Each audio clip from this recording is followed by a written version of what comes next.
Сірочы хлеб. Нехта, кажуць, спытаўся ў такога, як ён свінапаса: «Хлопец, а колькі штук у тваёй чарадзе?» «Колькі?» «7 семярей, 7 старых свіней, свінка, свінок, свінчын браток і одно парасятка». «Ну, паспрабуй далічыцца. Не менш, мусіць, будзе, як тады, калі малыя гоняць іх з выгану ды крычаць: «Эй, вы, белыя, чорныя і рабыя!» У Даніка было іх трое: свінка, свінок, свінчын браток і одно парасятка. Свіня рабая вельмі любіла, калі яе чухаеш, ажно вочы заплюшчыць. Парсюк белы, той самы свінчын браток, калі Данік, як і ўсе хлопцы, садзіўся на яго верхам і паганяў пяткамі пад бакі, толькі рохкаў ды трос лапухамі вушэй. Затое каравы, худы кнурычок, сівіны татка лез у шкоду як вуш, пакуль яму не прывязалі на шыю бурдзёлак, паленца, што барабаніла па каленях. Ды са свіннямі яшчэ паўбяды. Горш было з некаторымі сябрукамі. Данік, як і кожны з малых, меў не адну, а некалькі мянушак. То сівы, то гусак, то манька. Сівым яго празвалі за валасы, асабліва светлыя ўлетку, калі яны выгаралі на сонцы. Гусаком, таму што калісьці, яшчэ пазалетась увосень, хлопцу нагнаў страху стары Міронаў гусак. Манькай у іх вёсцы называюць левую руку, а Данік хацеў чамусьці быць леўшою і ўсё страшыў, крычаў: «Вось як дам табе з манькі!» На кожную з гэтых мянушак можна было адказаць любому з сяброў таксама мянушкай, а то і пабіцца. Зрэшты, не ўсе мянушкі аднолькава прыжываюцца. З 3 першых мянушак, з якімі Данік уступаў у жыццё, да хлопца прыліпла найбольш адна — сівы. І за яе Данік амаль не злаваўся.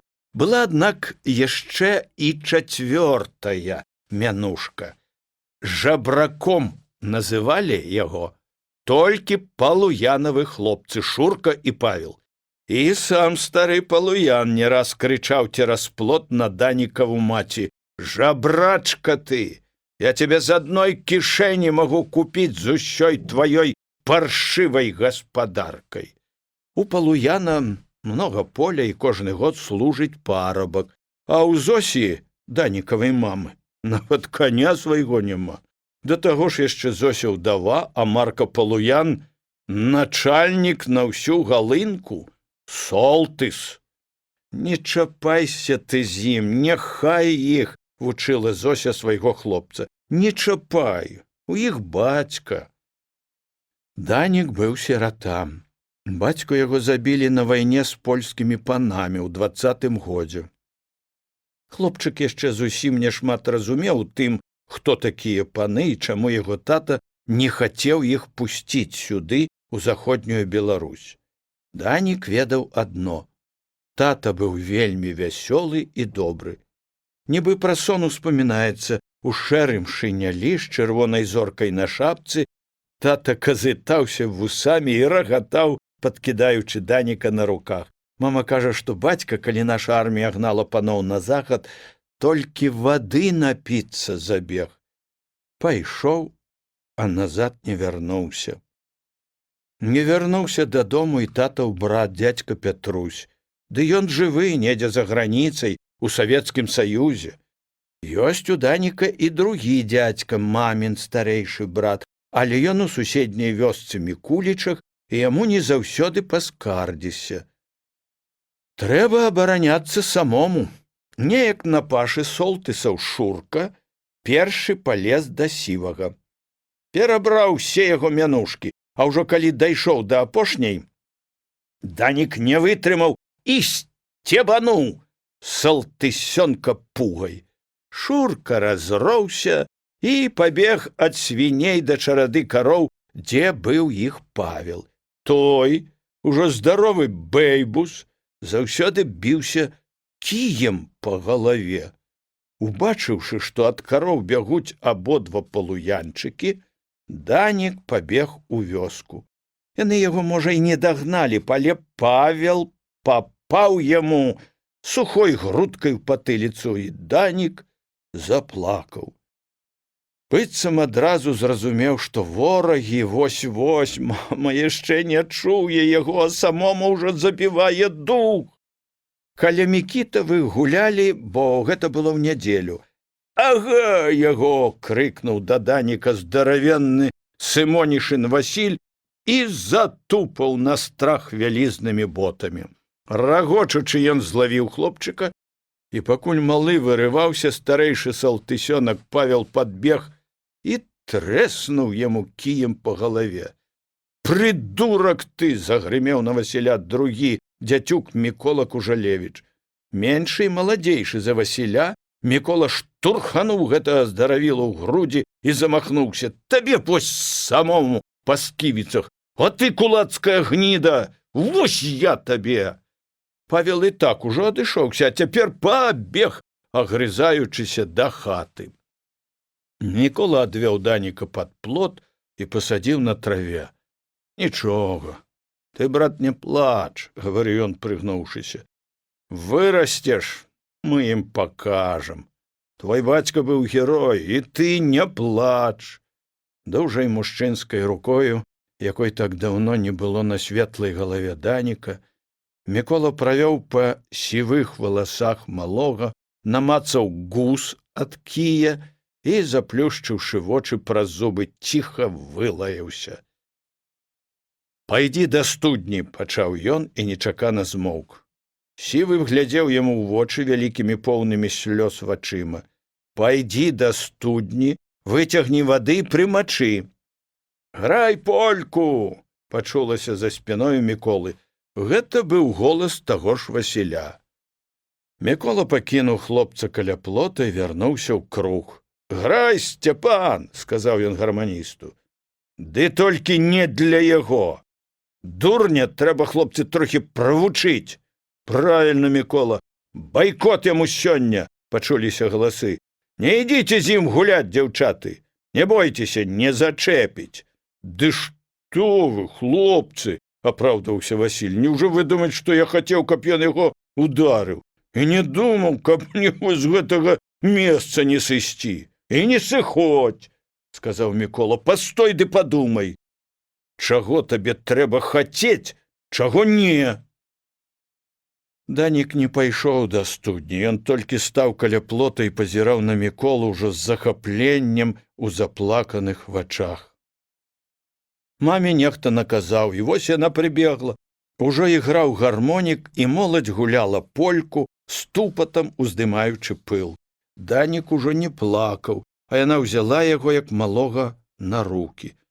І хоць ніхто не чуў яе, спачатку люта кляла палуянаў, а потым да хлопца.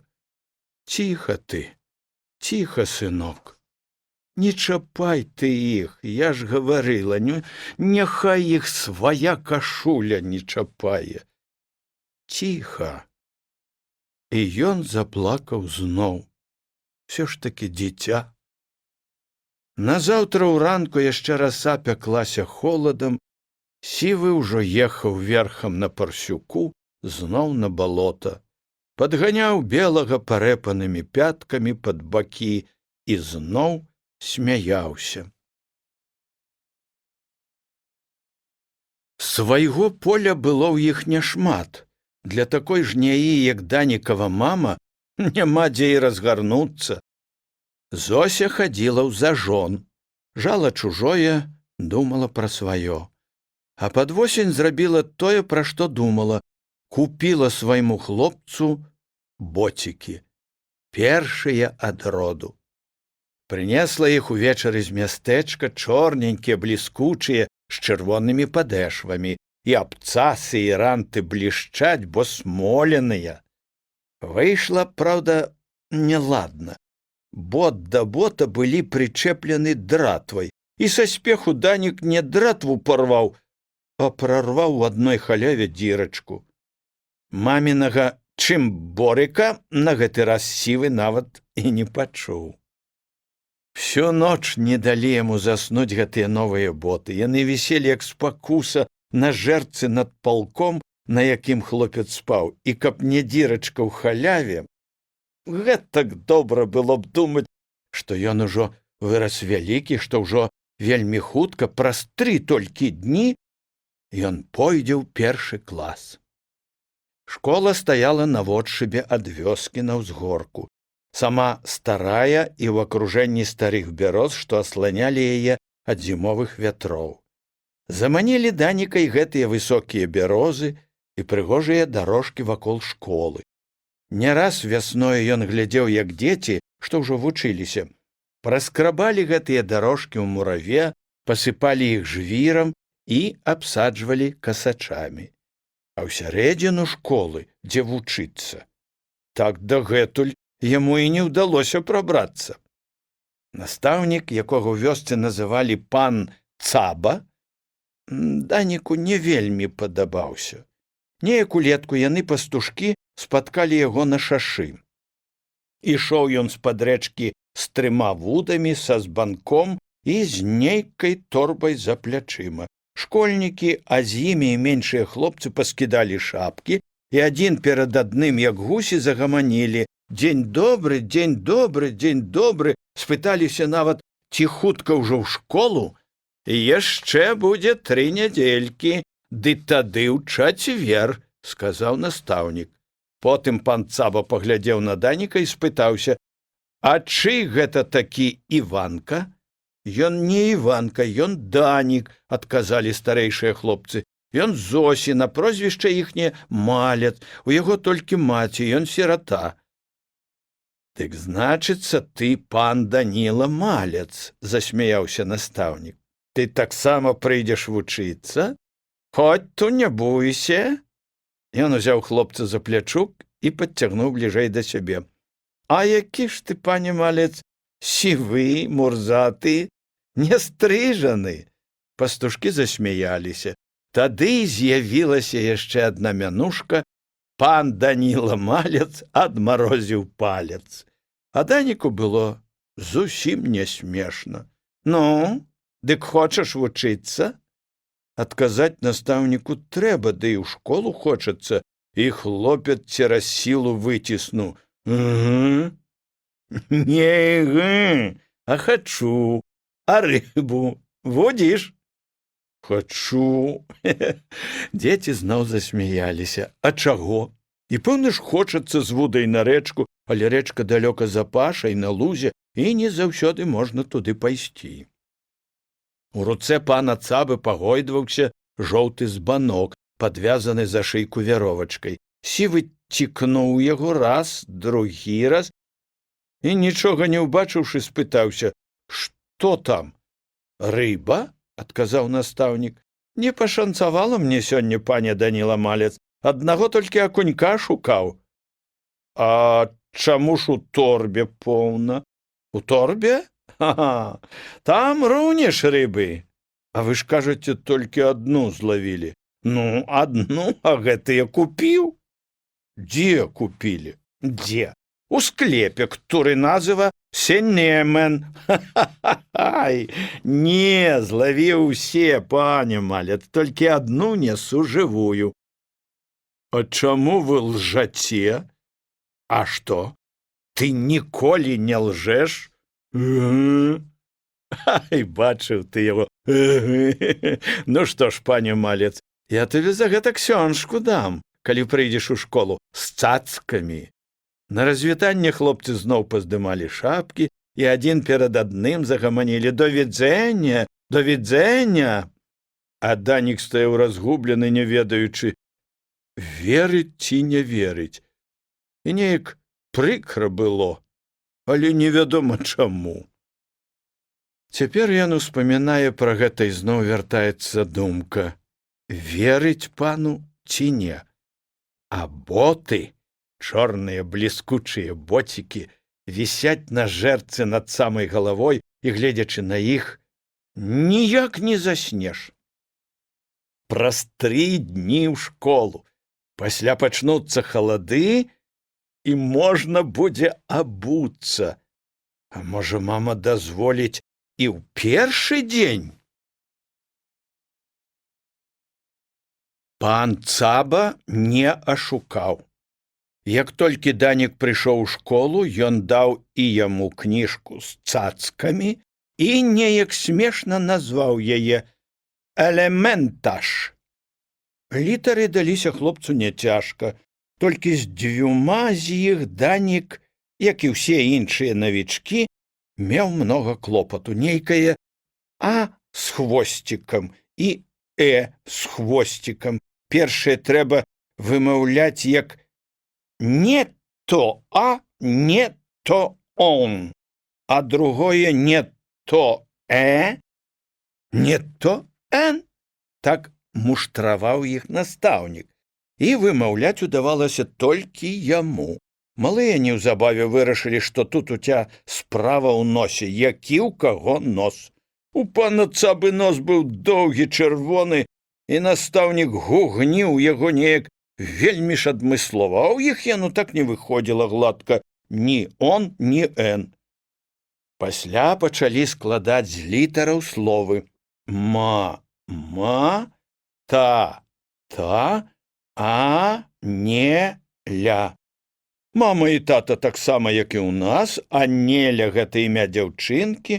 Такой дзяўчынкі ва ўсёй галынцы не было, і таму Данік назваў Анеляй іхнюю пярэстую, вельмі ж пацешную цялушку. Неяк зімою, прыйшоўшы са школы, Данік адразу ўзяўся за ўрокі, як ён рабіў цяпер ужо не пасучы, заўсёды. Мамы не было дома. Ён сам дастаў з печы капусту, з паліцы хлеб, пад'еў, прыбраў са стала і разгарнуў элементаш. Пачаў чытаць вершык, які трэба было вывучыць на памяць. У вершыку польскі хлопец Янек хваліўся сваёй маме, што ён наловіць многа рыбы, а потым ловіл Янек до полудня, мając próżną chrapkę. На гэтай храпкен сівы і засеў. Што это за храпка? Думаў, дарэмна, успамінаў. Не, настаўнік не гаварыў ім нічога пра гэтае слово.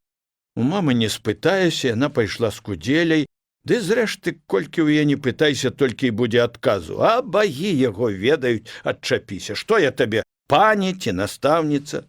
Бабуля твая нябожчыца пакаёўкай у пана была. Тая табе адказала. Раптам Данік успомніў, каго сёння маці з кудзеляй. І ўсё яму стала ясна. Ну, калі не адразу цяпер, дык хутка будзе ясна. Вось толькі ён пойдзе туды да Кужалевічаў, ды пакажа гэтую храпкен сябру свайму Міколу. Мікола — сябар Даніку. Вялікі дружыць з малым? А што ж тут дзіўнага? Пасябравалі яны. Хто яго ведае калі, ці тады летась вясною, як Мікола абараніў яго ад Салтысёнка, ці тады, як і Данік дапамог Міколу. Відаць, і тады. Месяцы 3 таму назад увосень хлопчык бег з Пашай да хаты. Іван Цярэшкавых, з якім ён пускаўся ў школу, прыйшоў з першай змены і пусціў Даніка на другую. Сівы спяшаўся, трусіў подбегам, а тут з-за гуменнай дарогі, што за капуснікамі, нехта гукнуў яго «Данік!» і памахаў рукою. Ён пазнаў, хто яго кліча, і пабег па капусце туды. Пачаўшы ад дарогі новую баразну, Мікола сядзеў на плузе і курыў. «Вось што, браце Даніла, — сказаў ён, — дар задар, а дарма нічога. Я цябе выручыў, і ты мяне выруч. Збегай ты да нас у адрынку, дзе я сплю. Глядзі толькі, каб маці мая не ўбачыла, і вазьмі ты там у кутку каля дзвярэй Адну штуку схавай толькі, каб ніхто не бачыў.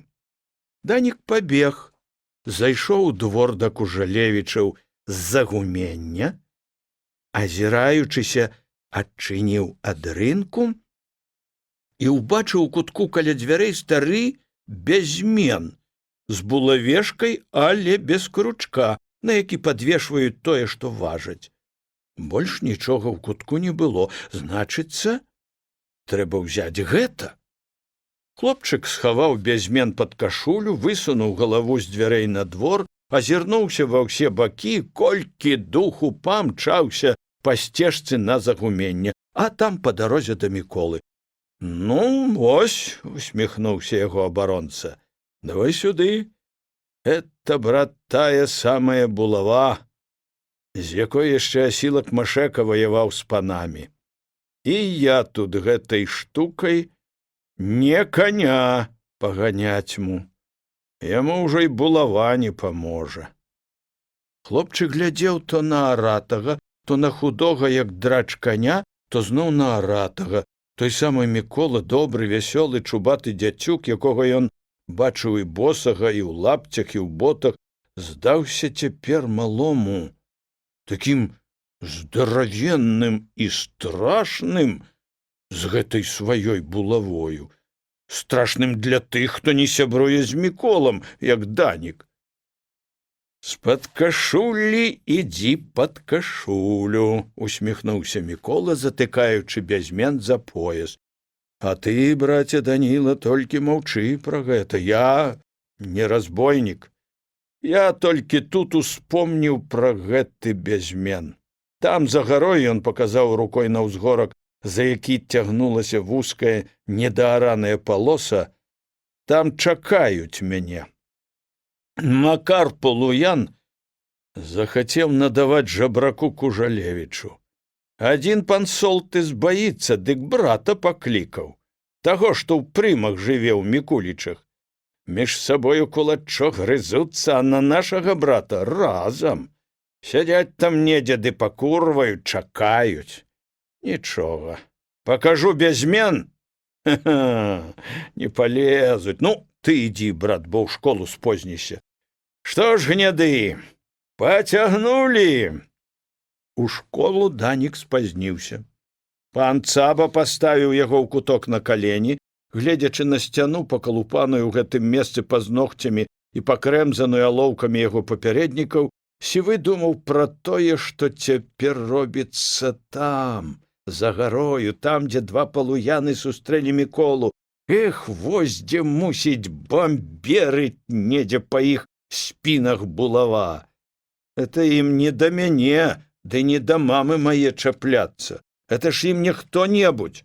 Мікола. Такі сябар і можа, і ведае ўсё. Ён і пра храпку гэтую скажа. Данік хуценька апрануўся і пабег да Кужалевічаў. Аднак і Мікола не змог яму нічога адказаць. Паклаўшы на лаву свой малаток і бот, Мікола яшчэ і шавец, ён узяў Данікаў элементаш і пачаў думаць уголас. Конская мыза, храпа. Калі граць замерзне нагалік без снегу, таксама гаворым храпа. Але гэтая храпка тут, брат, не падыходзіць. А ў што ты, калі рыбу вудзіш, угортваеш сваіх печкуроў? У анучку. Можа, яна і па-польску трапка? Сівы шмаргануў носам і на момант задумаўся. У іх толькі Іван Цярэшкавых рыбу ў анучку угортвае. Але ў яго і плоткі бываюць, і акуні. Данік рабіў інакш. Ён выпіваў з бутэлькі малако, а туды, як толькі зловіць рыбку, туды яе ў бутэльку.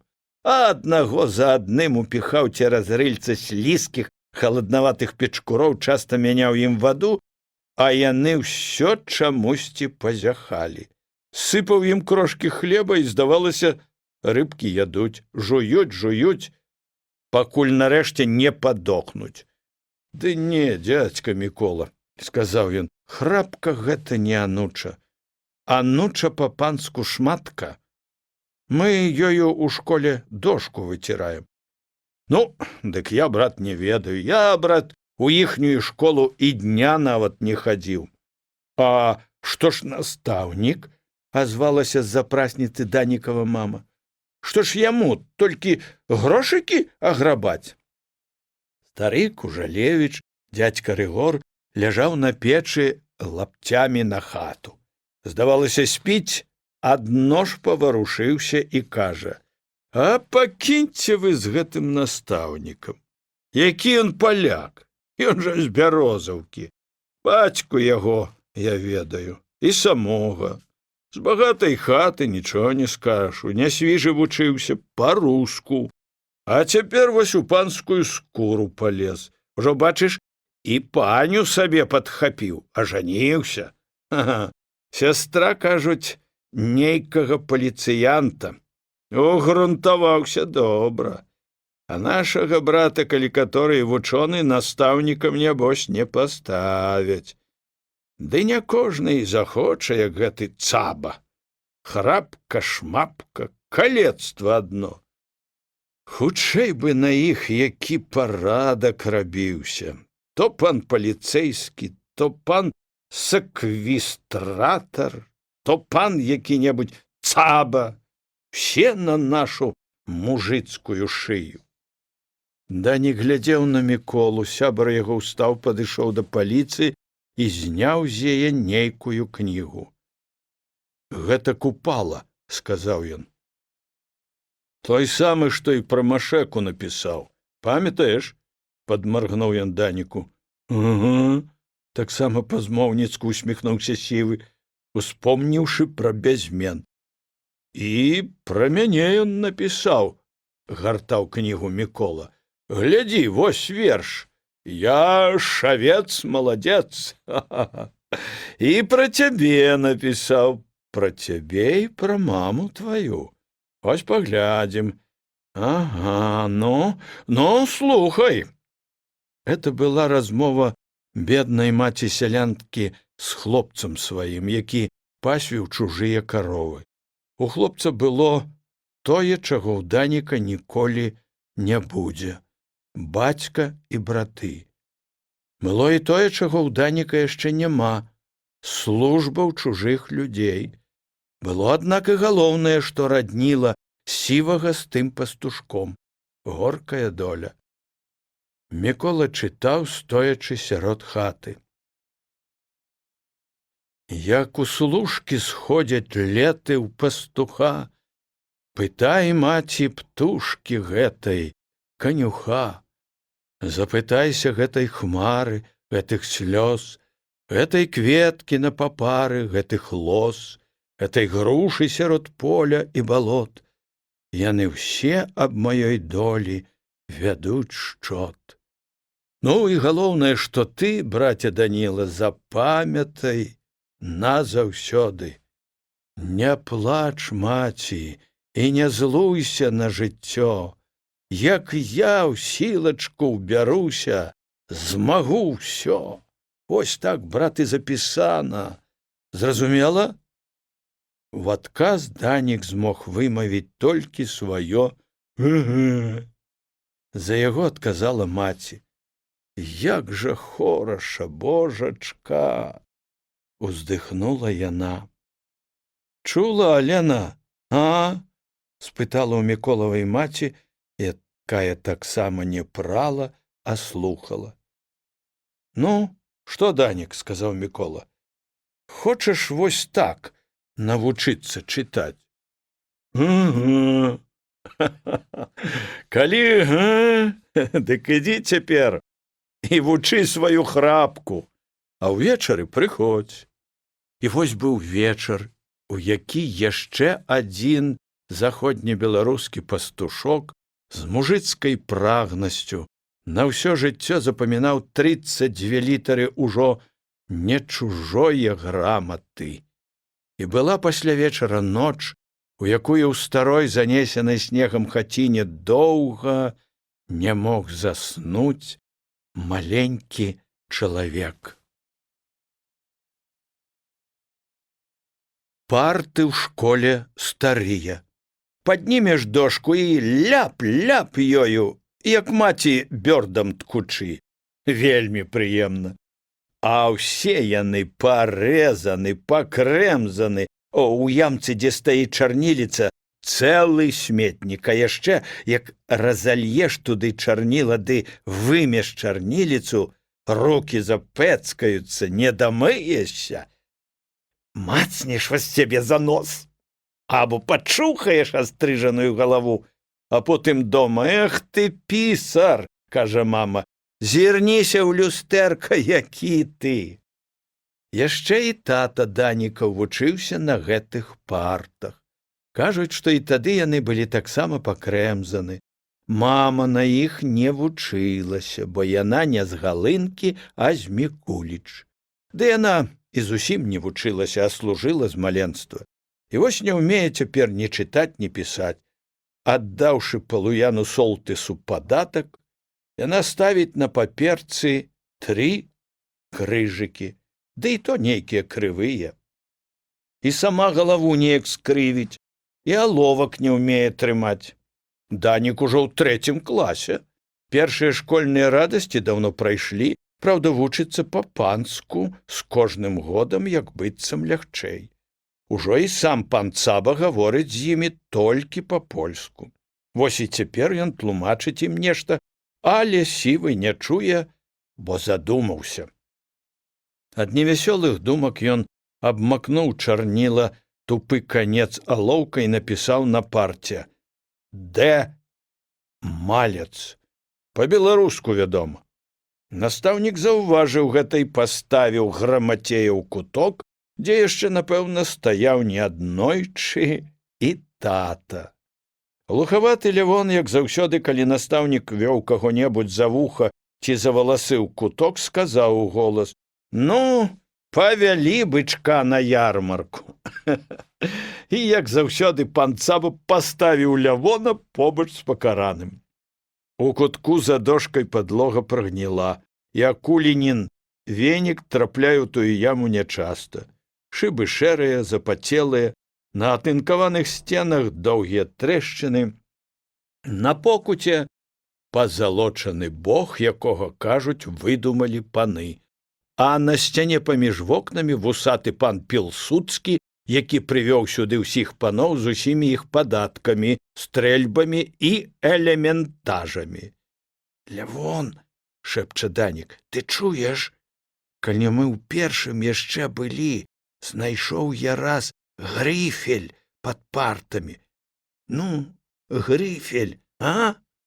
І панёс я яго нашаму мармолю у яго пакой, а ён сядзіць гэта за сталом і сала з хлебам аплятае, ажно насішча лукам выгінаецца». «А?» – уголас пытаўся Лявон. «Ціха вы там, галганы!» – павярнуўся за сталом настаўнік. «Ат, глушак!» – шапнуў Данік на Лявона. І вось яны стаяць моўчкі, Маля думае пра настаўніка. Тады, калі ён насіў яму грыфель, таксама дурань, не мог спытацца сам у класе, чый ён. У пана Цабы яшчэ і наймічкі не было. Тоўстая пані Юля ўсё рабіла сама. Цяпер у іх Акуліна, а Юля яшчэ патаўсцела і, як гавораць у вёсцы, гуляе з панам Вільчыцкім. Пазаўчора гэты пан зноў прыязджаў сюды з маёнтка. Як толькі коні яго зазванілі бомамі ды захраплі перад вокнамі, Цаба пабег на ганак.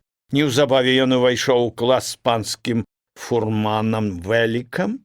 Спяшаючыся, Цаба напісаў на дошцы некалькі сказаў і загадаў ім перапісаць гэта ў сшыткі. «І ціха мне», – сказаў ён, – «будзеце слухаць гэтага пана». Гэты пан, вусаты, заікасты Фэлік, зняў сваю калматую шапку і палажыў яе на стале. Разгірачыўшы здаравенныя боты, якімі ён ужо наслядзіў цэлую лужану, Фурман стаяў перад партамі, трымаючы ў левай руцэ вялікія рукавіцы заўчыны, а ў правай сырамятную пугу на доўгім бамбукавым пугаўі. Дзе ж тут табе будзе ціха? Хлопцы і нават дзяўчаткі хіхікалі і круціліся на партах, а Фэлік раз-пораз ляпаў пугай па падлозе і заікаўся. Ай, я цябе і там на покуце адгэтуль дастану. Потым пан Цаба прыйшоў са свайго пакоя ў клас, увесь чырвоненькі пасля чаркі, і адпусціў Фурмана на двор. А пан Вільчыцкі застаўся там у пакоі. Цаба ўжо і карову прывёў з маёнтка. А нешта з месяц таму назад, калі малыя прыйшлі ў школу, Акуліна зноў змывала два акрываўленыя ўслоны. Асмаленыя і памытыя свіныя ногі і галава з каменем у лычы ляжалі на першай парце. На стале побач з глобусам стаяла вялізная міса з сіняватымі трыбухамі. Малыя абступілі Акуліну. «Што?» – спытаўся Лявон. «Ужо другога ўходалі? Можа, Вільчыцкі Юлі даў, а?» Ды Акуліна толькі коўгала анучай па ўслоне і маўчала. Тады Лявон папхнуў Даніка на Акуліну, а тая пляснула яму каравай анучай па твары. Тьфу, можна цяпер смярдзіць. І ўсё, і школа, і сам настаўнік смярдзяць крывёй і трыбухамі. Панскі падліза, кажуць у вёсцы пра Цабу. Пакуль Данік так думаў, стоячы на каленях, гасцінцам з мястэчка брыла па адліжным снезе Акуліна. У старых салдацкіх валёнках, засопшыся, яна несла з пошты вялікі пакунак. Вось яна мільганула ў акне, ў другім. «Кніжкі, кніжкі нясе!» – загаманілі дзеці. Акуліна ўнесла пакунак, напусціла з двара холаду, навалакла шлапакамі снегу. «Ух, панок!» – уздыхнула яна, папраўляючы хустку. «Хай іх нечага халера! Наце вам і запіску яшчэ, а ты не лайся, дурніца, ідź прэч!» Акуліна згорбілася і пайшла. «Ну, вось», – сказаў настаўнік, – «вось вам і тое, чаго так хацелася вашым бацькам. Тутай сон беларускія элементаже, зорка. Хто з вас умее чытаць па іх?» Данік азірнуўся. «Ды азірацца не трэба, і так чуваць, як загаманіў, зняў рукі ўвесь клас. Я і я! Праве ушысты?» – загугніў пан Цаба. «Ну што ж, przynajmniej nie trzeba mnie będzie licznie zawracać sobie głową». Ён помаўчаў. «А хто ж вас навучыў?» – спытаўся. Аказалася, каго бацька, каго нават маці, каго старэйшы брат, а трох Яна Бусліка, Владзіміжа Чарадойлу і Шымона Мамончыка, як называў іх настаўнік, навучыў Данель Малец.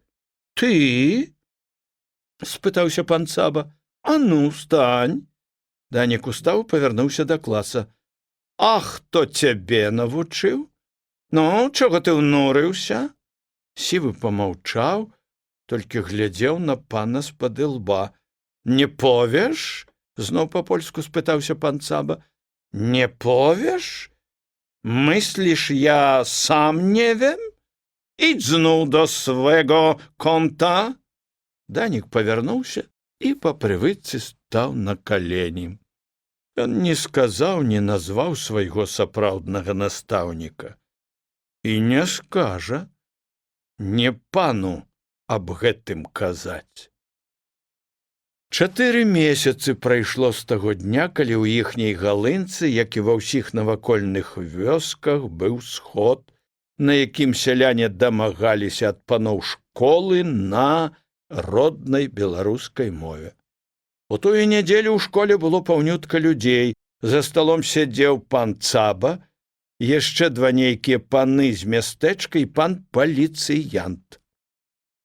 Не хто-небудзь іншы, а ён, Данікаў друг, Мікола Кужалевіч, паказваў панам вялікі, складзены ўдвая ліст паперы. На гэтым лісце было напісана тое, што называецца незвычайным і вельмі ж мусіць моцным словам — пратэст.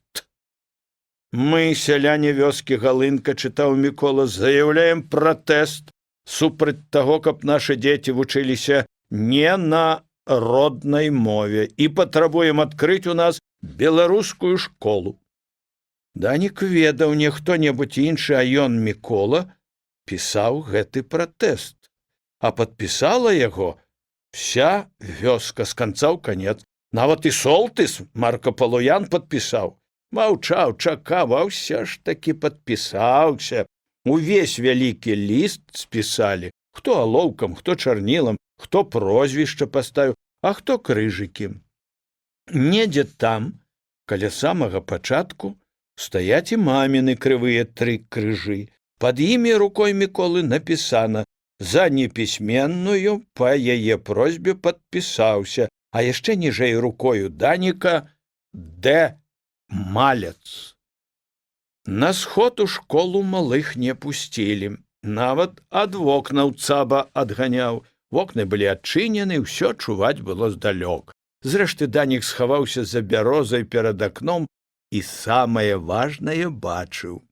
Не трэба нам чужая школа. Яна не маці для нашых дзяцей, а мачыха. Да і мачыхі бываюць куды лепшыя. Не трэба нам і настаўнік, што за аб'едкі з панскага стала запрадаўся панам з душою. Не хочам мы і парадкаў такіх, калі на нашага брата глядзяць, як на быдла, калі кожны цябе кешкае нагою, як свіную рашку. Мы заяўляем пратэст. Так гаварыў тады Мікола.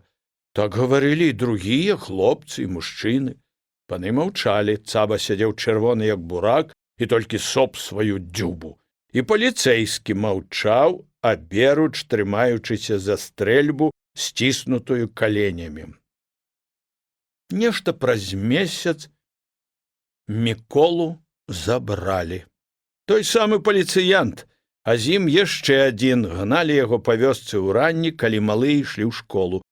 І нельга было, вядома, падбегчы да сябра, шапнуць: можа, прынесці табе тое, Мікола, што стаіць у вашай адрыне ў кутку каля дзвярэй, я пабягу. Нельга было сказаць, бо паліцэйскія адганялі іх, адзін нават крыкнуў: «Большевіцкі шчэнента! Прэч! І вам до пакі захцялася!» Данік разам з іншымі хлопцамі ішоў за імі воддаль, там, дзе ішла галосячы цётка Алена, Міколава маці.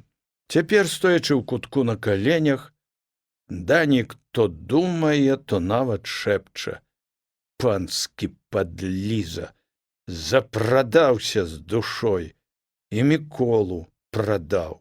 Гэта пра цабу. Так гаварыла вся вёска. Сонца, мароз і ветер. Эх, завярыў, разгуляўся, так і скрабе па хрупкім снезе, так і падвільвае белымі вужакамі снежнага пылу. Гоніць яго па полі цераз гасцінец, зноў па полі, па хмызняках і пад саменькі лес. А сонца такое, што не зірнеш на снег.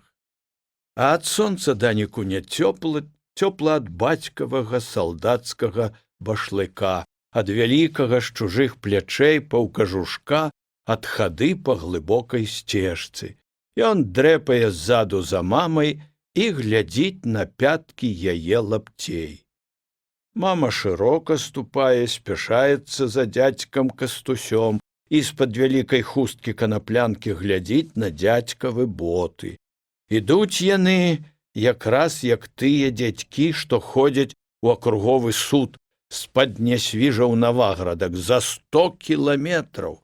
Спераду сам той, які-небудзь дзядзька Сымон, што судзіцца з некім ці на якога нехта падаў у суд. За дзядзькам сведкі глядзяць задні пярэдняму на пяты, быццам хочучы ўгадаць, ці ў Карэлічах будзе толькі сітніца і селядзец да чаркі, як у міры было, ці, можа, Сымон каўбасы яшчэ возьме, як учора ў гарадзеі.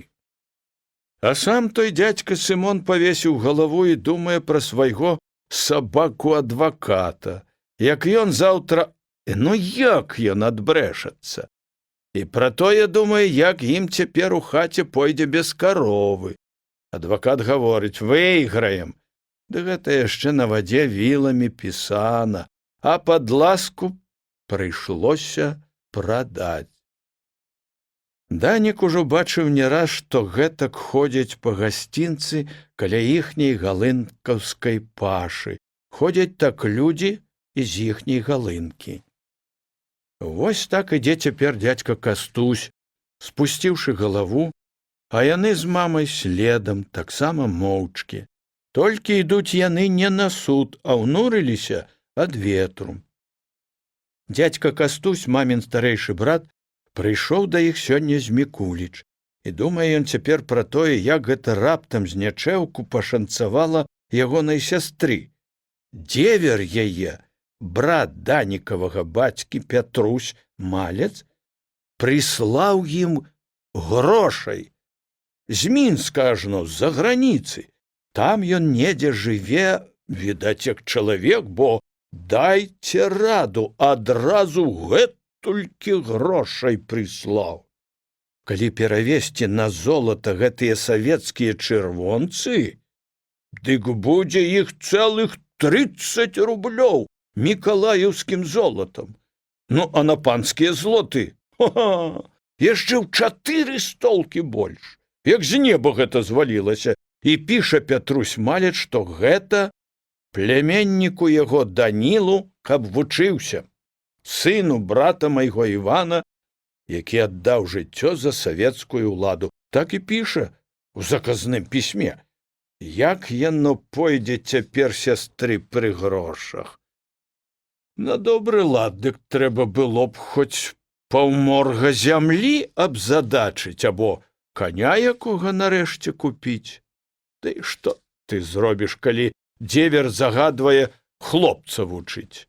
Калі ён сам, дзядзька Кастусь, збіраўся уранні сюды ў галынку, баба яго таксама хітранька усміхалася. На парасятках хоць, кажа, пазыч. Яно то праўда, не шкодзіла б. Памагаеш ён Зосі, сястры, ва ўсім сялякім. Але ж і не разявішся адразу, дай. Няхай ужо бедная сама хоць трохі ачалавечыцца. Гэтулькі грошай. Сама мальчыха. Дык тая проста аслупянела ад шчасця. Учора, як прынеслі з пошты пісьмо і павестку, загаварыла ўся вёска. І з таго моменту, як кажа Зося, думкі ў яе галаве блытаюцца адна за адну, а іх раз-пораз прадзімае вялікая радасць.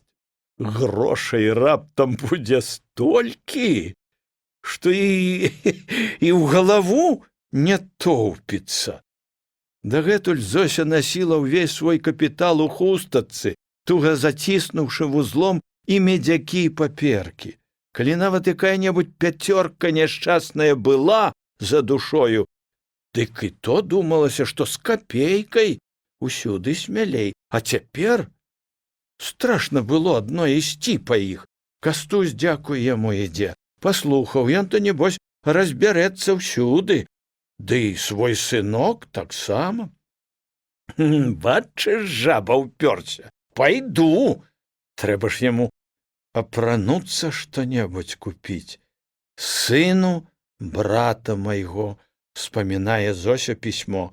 Няхай бы ён, яе Іванка, лепш сам быў жывы, чым усе гэтыя грошы. Але што ты парадзіш? Сёння дык яшчэ не, ў другую нядзельку яна закажа па ім паніхіду. як і ўсе добрыя людзі. І Зосі ўжо цяпер здаецца, нібы наяве, як будзе тады усміхацца заўсёды п'янаваты псаломшчык Харкевіч, беручы ад яе залатоўкі. Пасля абедні паніхіда. Зося ўяўляе, як яна кленчыць са сваім хлопцам сярод царквы, і ў руках іхніх гараць, аплываючы духмяным воскам, вялікія свечкі. Данік і рад, што ўсе людзі глядзяць на іх, і нудна яму, жуліку, наслухаўся ўжо і ён, што кажуць у вёсцы: Бога няма. Ён садзіцца на пяткі, разглядаецца ва ўсе бакі, а сама яна прыслухоўваецца да незразумелых святых слоў бацюшкі, ловіць у іх імя свайго Івана і хрысціцца ўдагон яму, старанна прыціскаючы 3 пальцы да зморшчанага лба. Праз сіняваты пахучы дым кадзіла блішчыць пазалота іканастаса. Барадатыя багі глядзяць чамусьці панура. Толькі Божая маці усміхаецца. Ай, а пеўчыя, як хораша пяюць. Адзін псаломшчык, як раўне сваім басам, дык ажно сэрца заныя. І верыцца Зосі, што цяпер дык Іванавай душачцы палягчэе. Такая, людцы мае, паніхіда. Не забыцца толькі прышыць бакавую кішэню ў бурносе, думае Зося, зноў успомніўшы пра грошы. А потым аднекуль з'яўляецца думка, што Бога, можа, і сапраўды няма. І Іван жа казаў калісьці таксама, і брат ягоны, дзевер Пятрусь, напэўна ж таксама бязбожнік. А людзі ж яны, якія разумныя. Ой, усё пачынае блытацца ў галаве, ды вось зноў сплываюць на памяць пісьмо і грошы, ажно з Мінска, а за імі вялікая небывалая радасць. І ўсё становіцца ясна, як гэты вось белы сонечны дзянёк, толькі ж, ой, вецер які, прыпыніўшыся, Зося азіраецца і з усмешкай пытае свайго гаспадара: «Ідзеш, Даніла?» «Іду, іду», адказвае сівы, і вочы яго ажно пабліскваюць з-пад башлыка. Данік таксама думае. Яму ўжо 11. Ужо другі год хлопец сядзіць у 3 класе. Што, хіба ён вучыцца дрэнна? Ды не. Цяпер ужо не толькі ўся школа, ўся галынка ведае, што ён, Зосін Данік, вучыцца лепш за ўсіх. Найбольш чытае беларускіх і рускіх і польскіх кніжак, абы дзе якую дастаў. А вось застаўся ў 3 класе на другі год. Хто ведае, можа, яшчэ год будзе сядзець. Такі ўжо заведзены лад у паноў. Хто не адходзіць у школу да 14 год, плаці штраф або адседжвай у каталажцы пры гміне. За ўсё адседжваюць людзі. За падаткі, за штрафы, калі няма чым заплаціць. Дзеду Раману прыйшло ад сына з войска даплатное пісьмо. Дык ён і за даплату гэтую прасіўся адсядзець. Маме ні штрафу плаціць, ні адседжваць, вядома, не хочацца.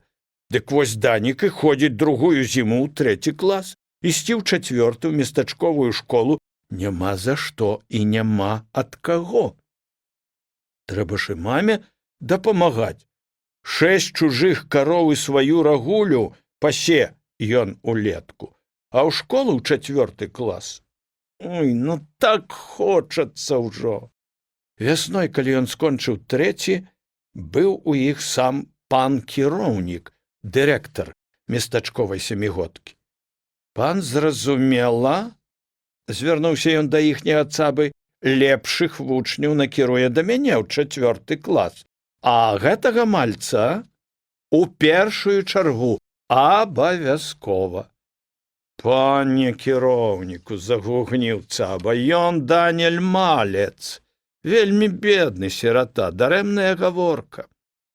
Ну, што ж, Як не, дык не, сказаў кіроўнік. А тут учора дзядзька Пятрусь прыслаў пісьмо і грошай. Вось табе і не, дык не. Абы толькі да вясны дацягнуць, а там увосень я табе, пане Цаба, не здрастуй, а ты мне не застуй. Ад вялікага кажушка Даніку цяжка ў плечы і мокра за спіной. Канцы башлыка, якімі хлопец абвязаны летне да носа, запацелі і падмярзаюць на ветры, ад подыху зноў растаюць і зноў падмярзаюць. Хлопец перабірае засліненае сукно гарачымі губамі і ўсё думае. Дзядзька Пятрусь, незнаёмы Даніку брат яго бацькі, вельмі добры, відаць, і вельмі разумны чалавек. І ён, як калісьці Мікола гаворыць, што Данікаў тата герой. Каб паны не забілі яго на вайне, ды каб ён жыў, ён быў бы таксама разумны і добры. А каб паноў не было і тут, што ж, тады не было б і пана Цабы з яго школай, і не сядзеў бы ў турме такі разумны, добры, смелы Мікола Кужалевіч. Ды ці адзін хіба Мікола? Данік успамінае, як плачуць бабы і дзеці, калі паліцыянты гоняць у пастарунак каго-небудзь з хлопцаў ці мужчын. А ўсё ж спяваюць у галынцы песні супраць паноў, усё ж чакаюць прыходу таварышаў. Тут на думку хлопцу зыходзіць, што школа ў мястэчку таксама не свая, як і ў галынцы. А ці добра, што я пайду туды, што я хачу вучыцца, хоць і па-польску? Што ж я хачу панам Цабам зрабіцца? Ды дзядзька ж піша, каб я вучыўся, успамінае ён з палёгкай. У школе буду вучыцца па-польску, а дома па-свойму. І буду шмат чытаць, буду такі разумны, як тата, як дзядзька Пятрусь, як Мікола. Вецер вірыць і дзьме па-ранейшаму. Мама зноў, прыпыніўшыся, азіраецца і пытае: «Ідзеш, Даніла? Ды што ты ўсё ідзеш? Ну, іду!» І вочы сівага, здаецца, яшчэ больш пабліскваюць з-пад пакрытага інеем башлыка. Калісьці пры цару школа ў мястэчку была царкоўна-прыходская на 3 класы. Невялікі драўляны дом яе стаіць на схіле ўзгорка, на якім акружаная дрэвамі ўзвышаецца прыгожая царква. Гэтыя бліскучыя крыжы над светла-зялёнымі купаламі відаць ажно ў галынцы. Мястэчка малое, ад незабрукаванай плошчы разыходзіцца 6 вуліц. Хаты такія самыя, як у галынцы, аднак людзі, якія ў іх жывуць, называюць іншых людзей, хто не з мястэчка, вясковымі. Навокал рыначнай плошчы стаяць драўляныя і нават цагляныя дамы, у якіх жывуць прыезджыя паны, ужэнднікі і гандляры-яўрэі. 8 крам, 1 пякарня і 2 карчмы. В адным такім доме каля плошчы размясцілася гміна, куды солтысы носяць садраныя з людзей падаткі. У другім доме пастарунак, дзе паліцэйскія ў цёмна-сініх мундзірах катуюць іх тых, хто не хоча, каб тут была панская ўлада. А яшчэ ў 2 нанятых яўрэйскіх дамах вучацца 4 старэйшыя класы семігодкі, якія не ўмясціліся ў старым доме на схіле царкоўнага ўзгорка. 4 і 5 класы вучацца ў новым драўляным доме, насупраць якога цераз плошчу стаіць пастарунак. Выхавацелька 4 класа, пані Мар'я, або кіроўнічыха, як называюць яе вучні, увайшла пасля пераменкі ў клас з вялікім пачкам чырванабокіх яблыкаў. «Лісты кляновыя прынеслі?» – спыталася яна. «Прынеслі, во якія, во!» – загаманілі вучні. «Ай-ёй, навошта ж гэтак шмат? Я ж казала, па 2-3, не больш». Пані Мар'я гаворыць па-польску чыста, не так калечана, як пан Цаба. Але нічога, дзеці, кажа яна, зробім так. Кожная парта атрымае одно яблыка. Паложыць некалькі лістоў, а на іх зверху яблыка. Праўда, на каляровыя лісты яблыкі не падаюць, бо на клёнах яны не растуць. Але гэта таксама нічога, гэта вельмі нагадвае восень, яе хараство. Дык пачынаем, дзеці. Не спяшайцеся, і кожны няхай памятае. Хто нарысуе лепш, з'есць яблыка, а хто палянуецца, будзе есці лісты, сказала і засмяялася, а клас за ёю. Якая яна добрая, вясёлая, зусім не такая, як муж яе пан кіроўнік, нейкі маўклівы і нават страшнаваты. Дзяўчаткі дык тыя гавораць «наша пані Мар'я», як быццам яны любяць яе больш за хлопцу. І ўсё падлашчваюцца, ўсё шчабечуць. Ой, проша, пані, ды проша, пані. Ой, як толькі ў класе усталявалася цішыня, паня Мар'я села за стол, дастала з шуфляды класны журнал і вось гартае яго і нешта запісвае. А Данік, які сядзіць на першай парце, насупраць стала малюе, а сам усё глядзіць на кіроўнічыху, то кратком цікне з-пад ілба, а то, калі яна не ўбачыць гэтага, пазірае адкрыта. Сёння 20 верасня, а Даніку здаецца, што толькі учора поп адслужыў ім у царкве малебен на добры пачатак школьнага года. Вучыцца весела, час ідзе хутка. Чаму ж, аднак, сёння яму ніяк не рысуецца? Толькі і глядзеў бы, здаецца, на паню Мар'ю. Чаму? Найбольш, мусіць, за тое, што яна чытала ім пазаўчора. Пазаўчора яна прынесла на урок польскай мовы маленькую кніжку і сказала: «Сёння мы прачытаем апавяданне выдатнага польскага пісьменніка Генрыха Сянкевіча пад назвай «Янка музыка». За 4 гады Данік нават у пана Цабы, а найбольш дык сам з кніжак, навучыўся ўжо разумець па-польску амаль усё. Зрэшты, чытаючы, пані Мар'я растлумачвала ім паасобныя словы. І ўсё зразумела для іх, хоць у школе амаль адны беларускія дзеці з мястэчка і з навакольных вёсак. Дзеці яўрэйскіх крамнікаў, краўцоў, анучнікаў і кавалёў таксама лепш, чым па-польску гавораць на беларускай мове.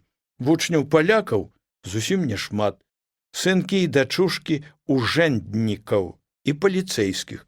7 чалавек на ўвесь вялікі клас. Всё зразумела Даніку яшчэ і таму, што ў апавяданні, якое чытала ім настаўніца, гаварылася пра такіх жа, як ён, дзяцей вясковай беднаты. Янка музыка, польскі хлопец-пастушок, таксама сірата, а маці батрачка, якіх недзе там у Польшчы называюць каморніцамі.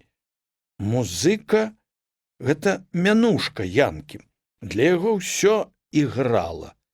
І лес, калі ён шуміць і звініць галасамі птушак, і луг, дзе ноччу кумкаюць жабы і крычаць дарачы, і вёска, калі яна вясновай ноччу спявае гамоніць спачатку дзявочымі песнямі, а потым пераклічкаю пеўняў. Рэха іграла таксама. Ігралі на ветры нават і рагі вялікага сахара, якім малым Янка растрасаў гной на панскім полі. «Малец, устань!» Данік прахапіўся ад задумы і ўстаў. «Ты чаму не рысуеш?» «Я рысую». «Ну, дык сядай і рысуй». Так, рысаваць трэба ўсё ж такі лепш. Спачатку лёгенька алоўкам, а тады пойдуць фарбы, успамінае сівы словы настаўніцы. Хлопец глядзіць на яблыка, на кляновыя лісты. Як яны хораша жаўцеюць на іхнім клёне перад хатай. Непрыкметна адчэпліваюцца хвосцікам ад галінкі і асядаюць у бесшумным палёце, лажацца на пясок і на траву. Добра збіраць іх у пучкі, маме хлеб пячы, добра ўглядацца на іх далікатныя жылкі або шалахцець па іх босымі нагамі. А яблыкі! Улетку Данік часта спаў у садку каля хаты, пад іхняй адзінай яблыняй белы наліў. З вечара ён доўга не мог заснуць, бо ўсё прыслухоўваўся, як яблыкі падаюць у мяккую глыбокую траву, як яны на ляту торкаюць, непакояць лісты і галінкі. Часта ён уставаў з-пад коўдры, стоячы на каленях, мацаў навокал рукамі ў халоднай расе. Знойдзеш, абмацаеш яблыка і вап'ешся зубамі ў кіславата-салодкую смакату. Ой, азоркі! Высока над хатай яблыняй жабы гудуць на балоце. У садзе звіняць камары. Ночка і сапраўды спявае. Так ціха і так шматгалоса. Той польскі хлопчык Янка-музыка і сам захацеў іграць. Змайстраваў сабе скрыпку з гонціны, начапіў драцяныя струны. Да яна не хацела іграць так, як тая, што іграла ў карчме або ў панскім двары. І Янка вырашыў украсці сапраўдную скрыпку у панскага лёкая. Яго злавілі. Нядошлага хлопчыка-сірату гменны суд прысудзіў да пакарання розгамі. Біў музыку гменны вартаўнік, дурнаваты стах, такі самы, відаць, як той Васіль, што трымаў калісьці Даніка, пакуль Палуянаў Павел не ўдарыў яго кіем па галаве. Пані Мар'я нешта ўсё піша ў журнале. Доўгія чорныя вейкі яе зусім прыкрылі вочы.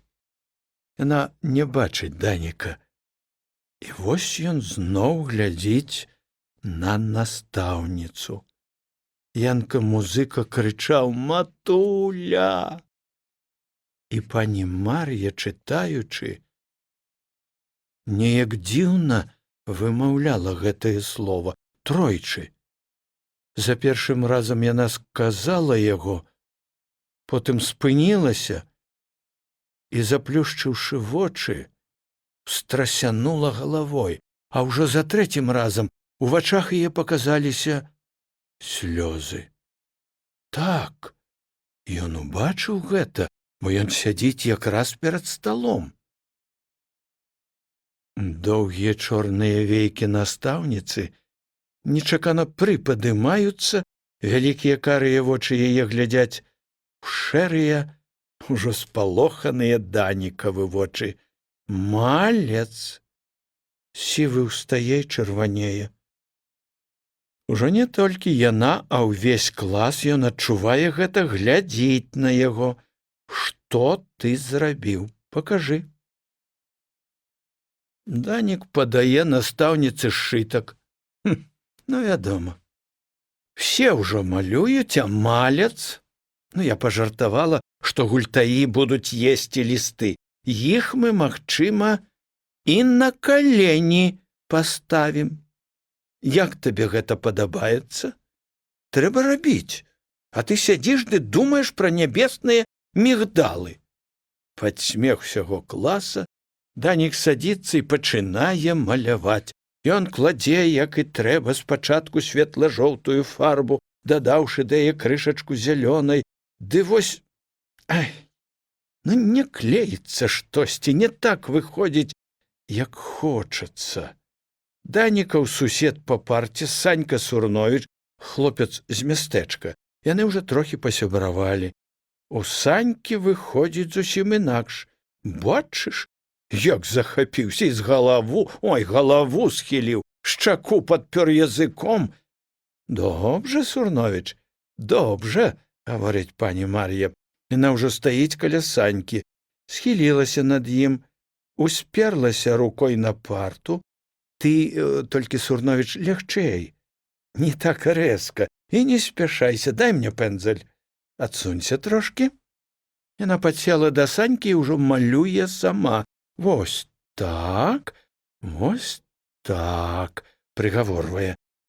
Што ж, прыйдзе час, і наш Александр Сурновіч будзе, хто ведае, можа, і Янам Матэйкам. Усе смяюцца, а Санька шморгае носам і сарамліва апускае галаву. Ян Матэйка, дзеці, гаворыць настаўніца, гэта быў такі польскі мастак, слаўны мастак, на ўвесь свет. Ну, а ты што тут робіш? Задуманы. Пакажы. Данік падае ёй свой сшытак, кладучы яго на Санькава месца. Ой, што гэта? Аладка з хвосцікам. Все смяюцца, а пані Мар'я бярэ ў Даніка яго пэндзлік, набірае чырвонай фарбы і пачынае папраўляць яго няшчаснае яблыка. Ах, і чаму ж яна не сядзіць побач з ім, з Санькам? Данік глядзіць на белую маленькую руку настаўніцы, потым кратком цікуе на мілы прыгожы твар яе, абапал якога звісаюць чорныя кучаравыя пасмы, коратка пад польку астрыжаных валасоў. І ў душы яго само чамусьці просіцца слова матуля, пачутае ад яе пазаўчора. Вось так, прыгаворвае пані Мар'я, малюючы. І трэба, малец, не глядзець, не марыць, а рабіць сваё. Не, ніколі, відаць, яна не палюбіць яго так, як Янку-музыку. І ніколі не сядзе побач з ім, Данікам, і не пахваліць яго так, як Саньку. За вокнамі позняя, мокрая восень. 4 і 5 класы злучаны ў адзін пакой на беларускую гадзіну. Вучні-палякі пайшлі на гэты час да хаты, аднак і без іх у вялікім пакоі 2 класам вельмі цесна. Такіх гадзін бывае толькі 2 на тыдзень, і ў кожным класе іх вядзе пані Мар'я. І яна, і муж яе, пан кіроўнік, вучаць тут ад самага пачатку панскай улады. Дзеці даўно ўжо ведаюць, што яна палячка, а вось дзе яна навучылася па-беларуску, аб гэтым яшчэ не дазналіся нават і яўрэйскія дзяўчаткі, якія ведаюць усе таямніцы жыцця местачковых ужэнднікаў. Пані Мар'я піша з кніжкі на дошцы. На дварэ дождж, а ў сенях вялікая лужына. Пустыя ўлетку нашы сёлы, венцер новы, маеш час за латай. Выводзіць яна сваім прыгожым прамым почыркам. Спісаўшы ўсю дошку, яна загадвае 4 класу перапісаць практыкаванне і падкрэсліць назоўнікі адной рыскай, а прыметнікі 2. У 5 класе будзе вуснае. Настаўніца бярэ беларускую чытанку «Родны край» і кажа, як заўсёды, па-польску.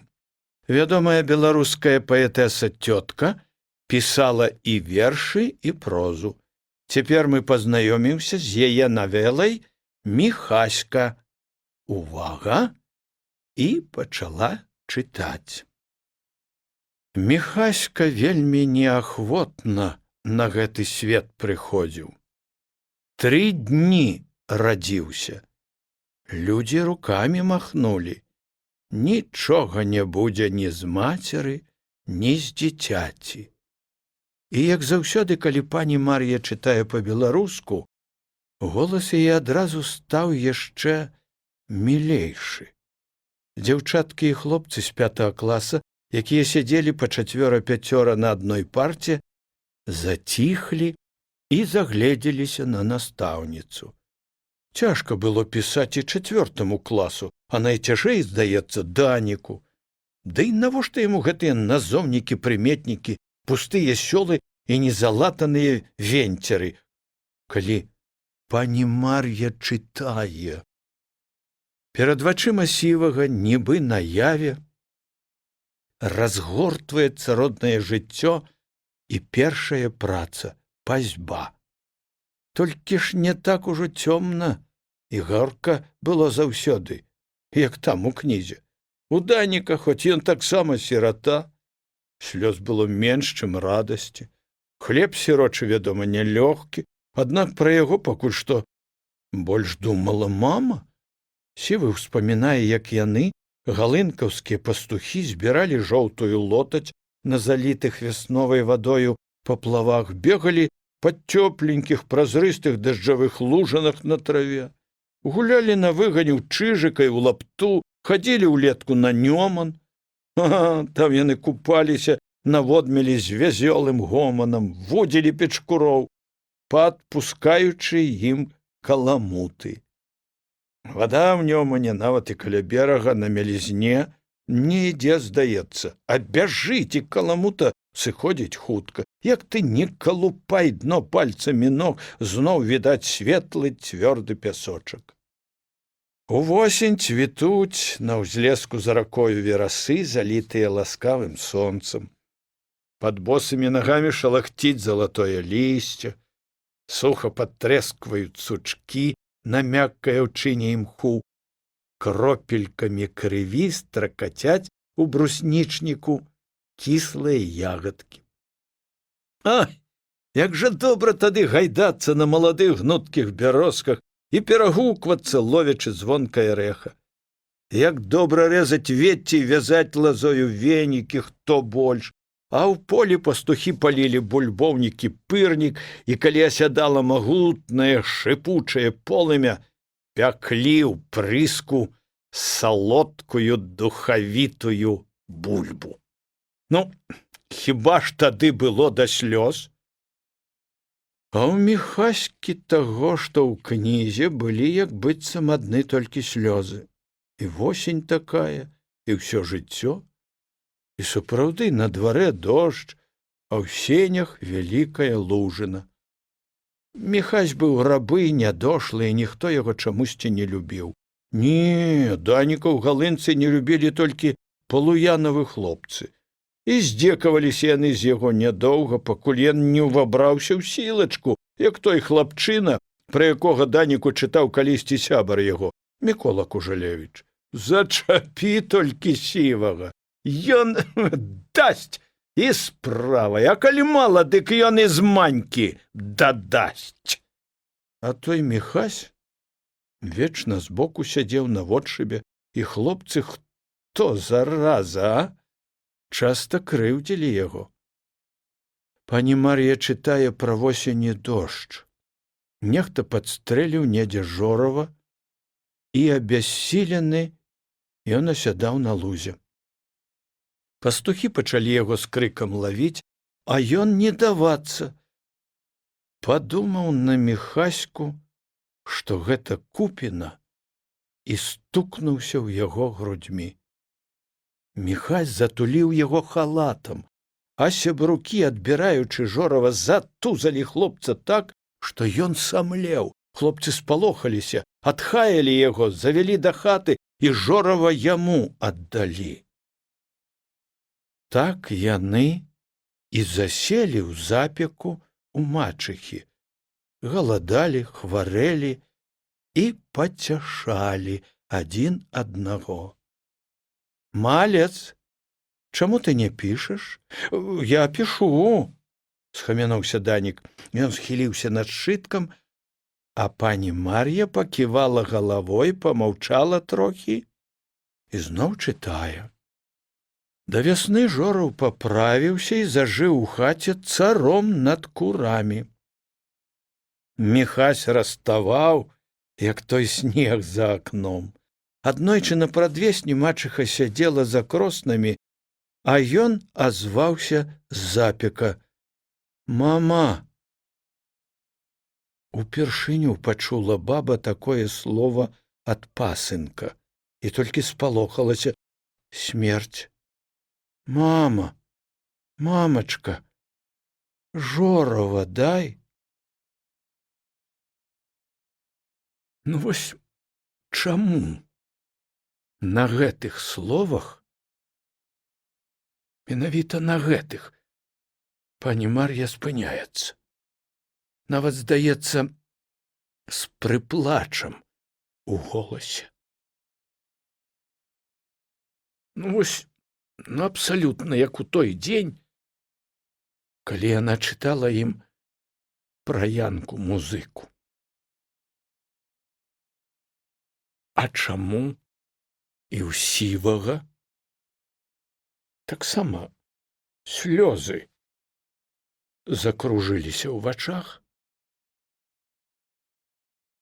Жора ішоў за труной Міхася, а потым, калі засыпалі магілу, узняўся і паляцеў. А на зямлі застаўся толькі сумны крык яго. І дождж, і слёзы. «Ну, а цяпер пакажы мне, малец, што ты там напісаў?» Данік устрапянуўся і, зачырванеўшыся, паднёс настаўніцы разгорнуты сшытак.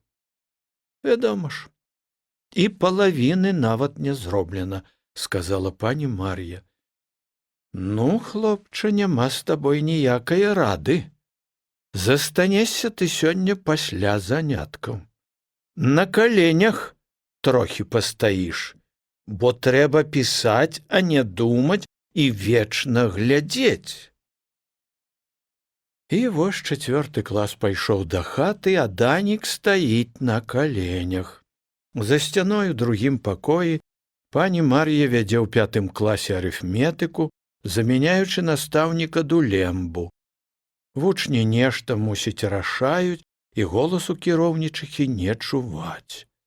Можа, сядзіць над класным журналам, і ўжо не плача, відаць, ні над Янкам-музыкам, ні над Міхаськам. Сівы сядзіць на пятках, калупае мох у пазе сасновай сцяны і злосна, да слёз злосна думае пра настаўніцу. Яшчэ толькі учора яна здавалася яму не такой, як усе іншыя настаўнікі, не такой, як быў пан Цаба. «Мілая пані Мар'я», — крывіць сам сябе Данік. Ён думаў так неаднойчы, калі ішоў да хаты, або ў потай глядзеў на яе цераз парту і стол. Ну, турань. Ён думаў нават, чаму яна такая добрая, разумная, прыгожая, чаму яна не мама яго, чаму ён не можа прытуліцца да яе, падставіць сваю сівую астрыжаную галаву пад яе цёплую, маленькую руку. У кіроўнічыхі 2 дзяцей, дзяўчынка Вандзя вучыцца ў 2 класе, а хлопчык Адась яшчэ зусім малы. Данік бачыў аднойчы, як пані Мар'я вяла іх за рукі па дарожцы вакол царквы. А ён, дурань, глядзеў з-за дрэва слухаў іх смех і гутарку і зайздросціў. Думаў, якая яна добрая, прыгожая, які яны шчаслівыя з такою мамай. Гэтыя Вандзя і Адась. Ах, які дурань, як дрэнна думаў ён тады пра сваю маму. Яна, бачыш, і ў школу не правяла яго ні разу, і не пахадзіла вось так, і не спытала ніколі, ці не цяжка яму, і пра што ён чытае, усё завіхаецца вечна, усё маўчыць.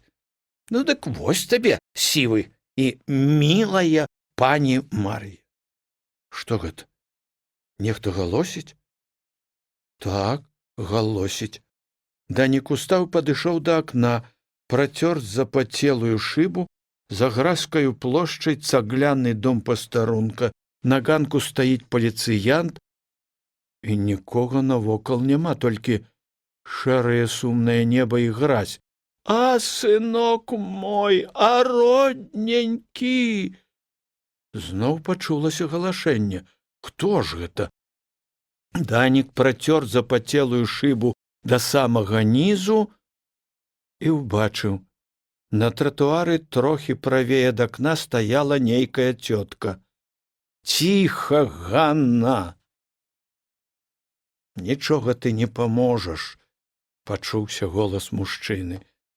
Яго не відаць, мусіць, за ганкам стаіць, а цётка не хоча заціхнуць. А дзе ж той Бог? А дзе тыя добрыя людзі? А за што ж вы яго катуеце? Ціха, дурніца! Ну, вось, дачакалася. З ганка пастарунка сышоў паліцыянт і ўжо ідзе сюды, абыходзячы лужыны. Данік не вытрымаў, узлез каленьмі на акно, адчыніў фортку і задрыжаў. Ці не ад холаду, ні то ад голасу жанчыны. Няхай бяруць, ужо не плакала, а крычала яна, няхай катуюць і мяне, няхай. Дзядзька паказаўся з-за ганка і шмыгануў перад акном па мокрых, гразкіх дошках тратуара. Стой!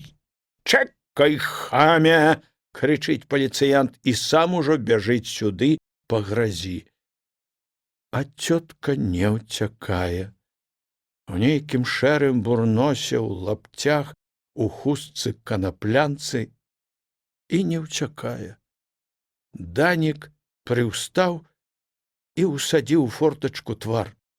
Ідзі, ідзі, гаворыць цётка, ідзі, напіся круки маёй крыві. Бог мілы дасць, захлынешся, ох, Божа мой! Данік убачыў толькі, як ён, паліцыянт, замахнуўся. Тады, заплюшчыўшыся ад жаху, малы закрычаў. Толькі адно, толькі самае першае слова: «Мама!» І тут яго схапілі пад пахі нечыя дужыя рукі. Знялі, сцягнулі з падаконніка на падлогу. Данік прытомніў, убачыў, што гэта яна.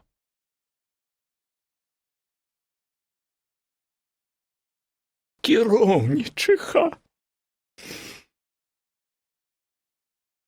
Яна стукнула фортачкай, зашчапіла яе, стала спіной да акна, засланіла сабою ўсё.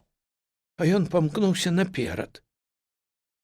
Хацеў ёй крыкнуць нешта такое, пасля чаго яна назаўсёды перастала б для яго быць настаўніцай, а ён яе вучнем. Ды вось пані Мар'я закрыла аберуч твар, і плечы яе задрыжалі.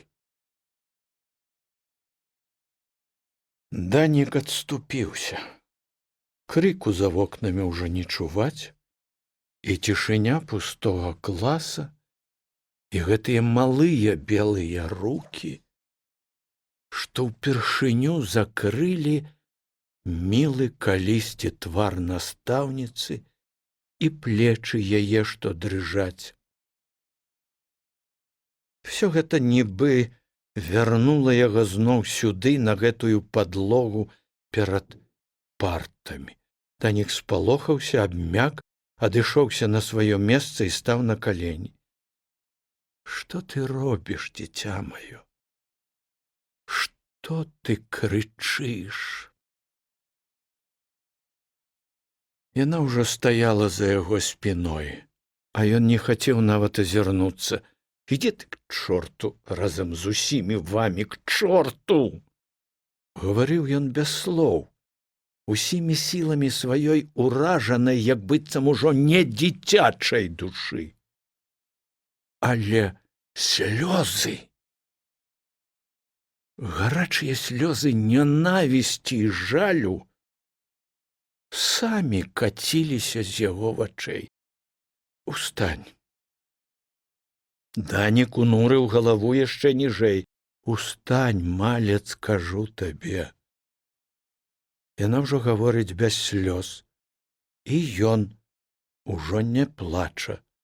Слёзы самі паўзуць па шчоках сівага. А ён ужо калупае пальцамі сухі шорсткі мох у пазе, а потым нібы адрывае руку ад сцяны, і пальцы самі сціскаюцца ў кулак. Устань, Данік. Яна назвала яго так упершыню. Ну, я прашу цябе, устань. Данік устаў. Ён не глядзіць на яе, бо ўжо не можа узняць вачэй. І вось да твару яго дакранаецца цёплая далонь. Пальцы спаўзаюць па шчацэ да падбародка і хочуць знізу прыўзняць хлопцаў твар. Не трэба, Данік, злаваць на мяне. Ды ён не хоча слухаць, не хоча і гэтай рукі. Матнуўшы галавой, ён вызваляе свой падбародак з яе цёплых пальцаў. Ну што ж, ідзі да хаты, толькі ціха. Дай я цябе правяду цераз гэты пакой. 5 клас, чуваць Даніку ўжо шуміць за сцяною. Ісці тудою сапраўды не варта. Данік бярэ з парты торбу і шапку, ідзе следам за кіроўнічыхай. Цераз настаўніцкі пакой яна выпускае яго на ганак. Хлопец не кажа нават таго «до відзення», якое павінен сказаць, не можа вымавіць. Ды і не хоча. Неяк увечары дома, калі маці наліла яму паабедаць з дарогі, Данік, нават не сеўшы за стол, сказаў: «Дай мне одну залатоўку». «Вось як?» – здзівілася мама, «навошта?»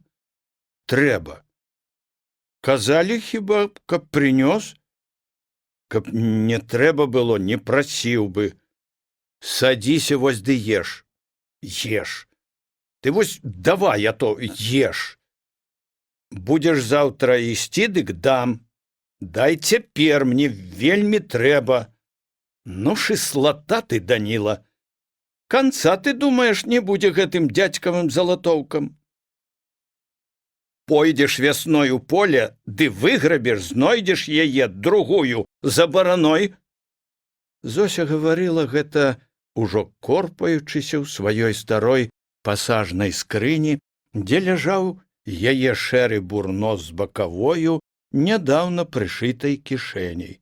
«На, бяры. О, надзьмуўся як індык. Садзіся, еш».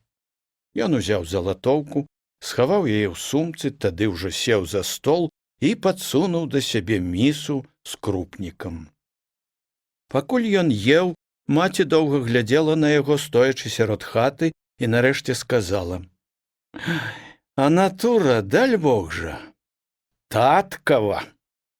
Назаўтра ў школе, як толькі адзвінеў на вялікую пераменку званок, і пані Мар'я выйшла з класа, Санька Сурновіч, якога ўжо называлі Матэйкам, ускочыў на парту і закрычаў: «Увага, увага! Сёння малец частуе! Рыхтуйцеся, хто галодны!» «Я галодны, а я галаднейшы! Давай, Данік, чым частуеш?» – закрычалі хлопцы. Данік сядзеў за партай і толькі ўсміхаўся. «Чым я цябе пачастую? Свежым снегам?» Што ён выдумаў? І сівы штурхануў свайго сябра Саньку Сурновіча пад бок. «Маўчы! Эй, снеданне нясуць, нег жые!» З 5 класа адтуль быў выхад на двор, увайшлі дзяжурныя. Рыжы і кучаравы Абраша Цымес, сын каваля Ярухіма, і, надзьмуўшыся, нёс перад сабою бачок з гарачай кавай. За ім ішла, несучы накрыты сурвэткай кошык, Аня Нупрэвіч, па-мянушцы Каза. Бойкая, крыклівая дзяўчынка з рубцом-разрэзам на верхняй губе. «Гоп!» – паставіў на стол бачок Абраша Цымес. «Чаго напалі?» – закрычала Каза. «Не ўсе адразу!» У школе быў нядаўна заведзены такі парадак, што дзецям выдавалася бясплатнае падмацаванне. Кубак кавы і лустачка хлеба, заўсёды адно. Дзеці ўжэнднікаў і паліцэйскіх падыходзілі да гэтай справы з гонарам, бралі толькі каву і запівалі ёю свае дамашнія бутэрброды. Іх пераймалі ў гэтым сынкі і дачушкі багацейшых яўрэяў, і іншыя дзеці елі звычайна і сваё, і школьнае. Шмат было такіх, для каго гэты кубак кавы і лустачка хлеба былі адзіным падмацаваннем. З такіх часамі кпілі панскія купецкія дзеці. Пра гэтыя іх кепікі найбольш балюча і злосна думаў Данік Малец. Ён разумеў ужо і чуў ад старэйшых, што падмацаванне гэтае нікчэмныя крошкі ад тых шматлікіх падаткаў, якія паны здзіралі з працоўных, крошкі, кінутыя на адчэпнае. «Ну, Абраша, ты свой чалавек. Поўны, брат, налівай!» Абраша любіў гэтую справу. З чарпаком у левай руцэ, з лістом паперы ў правай, ён быў ляўша. Весёлы рыжы Цымес чытаў па спіску прозвішчы. «Бурак Люба». «Ёсць! На, получай на чай!» І наліваў ёй чарпаком падстаўлены кубак. «Ян Цімунок». «Ёсць! На, получай на чай!» «Он фаттер Эля». «Стэфан Чачотка». «Ёсць, ёсць!» адказвалі выкліканыя. Атрымаўшы на чай, яны падыходзілі да Казы, якая выдавала хлеб. Як толькі ўсе расселіся на партах і пачалі жаваць ды сёрбаць, Санька Сурновіч зноў закрычаў: «Увага!» Тады Данік аберуч дастаў з-пад парты і ўзняў над галавою вялікую вязку насіленых на шпагат абаранкаў.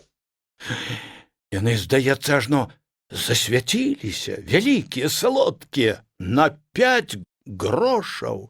«Ура! Нег жые!» – закрычалі дзеці.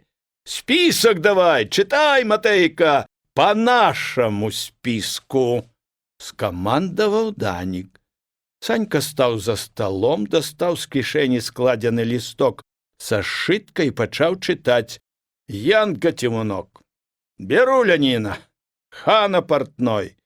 Для тых, каго ён выклікаў, Данік здымаў са шпагату вялікі, яшчэ духмяны абаранак. І спіс і абаранкі закончыліся разам. «Вунь які! Ты, брат, давай усім!» «Усім не магу, не хапіла». І вось тады Чэсік, Бандинский, сын коменданта пастарунка, схапіўся са сваёй парты і, яшчэ не глынуўшы мамусінай булкі з маслам і сырам, закрычаў: «Я ведаю! Ведаю ўсё!» «Што ты ведаеш? Што?» — падышоў да яго Данік. «Ну, але што ты ведаеш?» — падышоў да яго і Санька. «Всё ведаю і скажу». «Што ты скажаш? Каму?» «Пані Мар'і, каму ж?» «Ах ты лупаты! А ты хамула! Мала вас яшчэ наглушылі! Матейка сівы! Па мордзе яму!» Хлопцы не заўважылі, як з настаўніцкага пакою ўвайшла ў клас і апынулася ў самым кірмашы іх выхавацелька. Яны пачулі толькі яе голас. «Ціха! Што тут у вас? Я кажу, ціха!»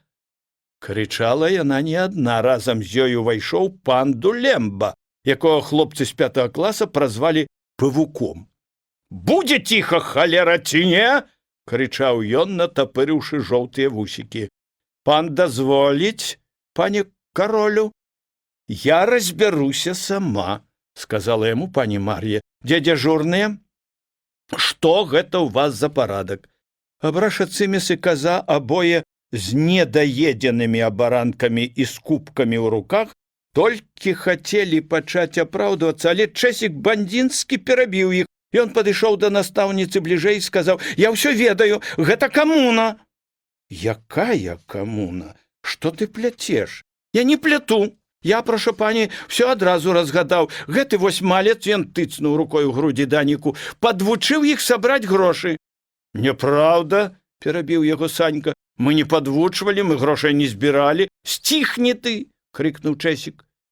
Ён хацеў яшчэ нешта крычаць, але настаўніца спыніла яго і звярнулася да Даніка. «Малец, ты купіў абаранкі?»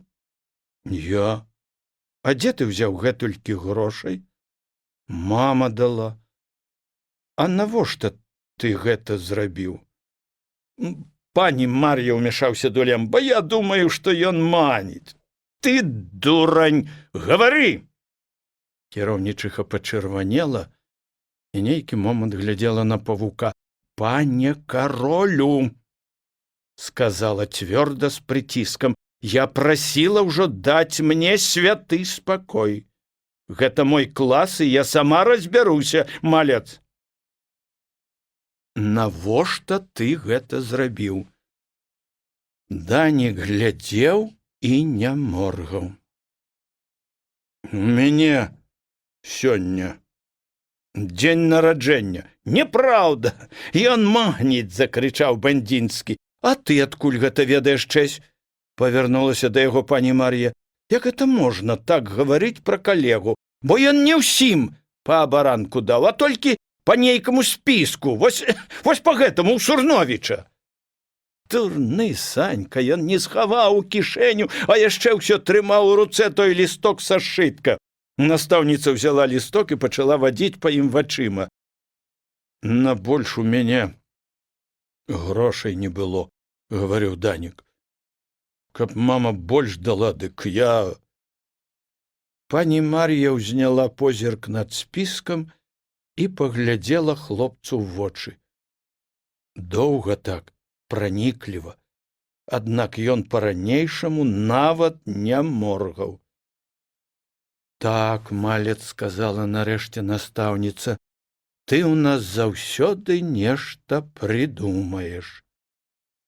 Больш мне гэтага не рабі. Нават і ў дзень нараджэння. Ты разумееш?» «Разумею, проша пані. Я больш так не буду». «І добра. Цяпер, дзеці, канчайце хутка снеданне». Засталося на гэта, яна зірнула на наручны гадзіннік, 4 хвіліны. «Хадзем, пане каролю. Справа скончана. Дзеці, дзеці, заўсёды дзеці». Ну, брат малец, гаварыў Санька, уляцела б нам сёння каб трохі, ой, уляцела б. Яны ішлі ўдвух па той вуліцы, дзе Санька жыў і па якой Данік хадзіў да хаты. Каб трохі, яшчэ ўсё злосна хмыкнуў сівы, каб ты, раззява, спісак схаваў у кішэню, а то кіраўнічыха добрая, апраўдваўся Санька, яна нікому не скажа, добрая. Зноў хмыкнуў Данік. Яна, дык, можа, добрая, а павук? А што табе павук? Што ты, не ведаеш? Што? Ды ён жа ходзіць за ёю. За што ж яго, як не за гэта, і павуком хлопцы празвалі? Кіраўнічыха толькі туп-туп, як козачка, гэты павук за ёю ціхенька лазіць і сетку пляце. Данік паглядзеў на Саньку, маленькі, чорненькі, ён быў на год маладзейшы за сівага і трошкі мамін сынок. Эх ты, Матэйка! Сміхнуўся нарэшце Данік. Туп-туп, як козачка, таксама разбіраешся. Яна яго на вярсту да сябе не падпусціць. Пані Мар'я, ды будзе з такім паскудствам звязвацца? Яна... Ай, ды што табе гаварыць? Думаеш, яна яму наш спісак пакажа? Эх ты! А я табе што кажу? Усцешыўся Санька. Вядома, што не пакажа, а не пакажа і ўсё. Калі яны падыходзілі да Санькавай хаты, Матэйка даволі такі лісліва сказаў: давай зойдзем да нас, мама яблыкаў дасць. Яблыкаў. А спісачак аддаў. Ды што ты ўсё, ну што я хацеў? Ты не хацеў, а што, калі яна яго кіраўніку пакажа? Не пакажа. Ты вось паглядзіш, яна не любіць яго. Праўда, дзяўчаты казалі. Казалі. А пакажа, дык чорт іх бяры ўсіх разам. Ну, зойдзем. Ды і мне, браты, да хаты трэба, сказаў, падумаўшы трохі Данік. 4 ўсё ж такі кіламетры. Зойдзем. Мы яшчэ нешта такое прыдумаем, што яны... Ну, я цябе трохі правяду. Да мосціка, як тады. Да мосціка, усміхнуўся Данік. Ну што ж, хадзем. Яны пайшлі на Санькаў панадворак. У лютым, калі зіма пачынае прыхворваць адлігамі, якія з'ядаюць снег, калі пеўні пяюць на ўсё горла, думаючы, што вось ужо і вясна, кіраўнічыха цяжка захварэла. Яе павезлі нават у павятовую бальніцу, а праз 2 тыдні прывезлі назад, і пані Мар'я ляжала дома. Вучні сумавалі па ёй, а найбольш далецца Данік. Роднай мовы цяпер ні гадзінкі, і выхавацелька ў іх новая, худая, крыклівая панна Рузя, старая дзеўка, пра якіх гавораць, што яна ўжо ў розуме. Так яе хлопцы і празвалі. Дзеўка ў розуме. Вучыць і нецікава, і нудна. Адзнакі запісвае ў тоўсты блакнот, які хавае чорную сумачку. З усіх 5 адзнак яна найбольш любіць 3 з мінусам і за ўсё всякае лаецца. Ад яе Данік упершыню пачуў 4 новыя польскія словы: матолак, дрань і божы конь. Панна Рузя часцей за ўсё стаіць каля белай кафлянай грубкі, залажыўшы назад сухія бяскроўныя рукі з пярсцёнкамі, грэецца.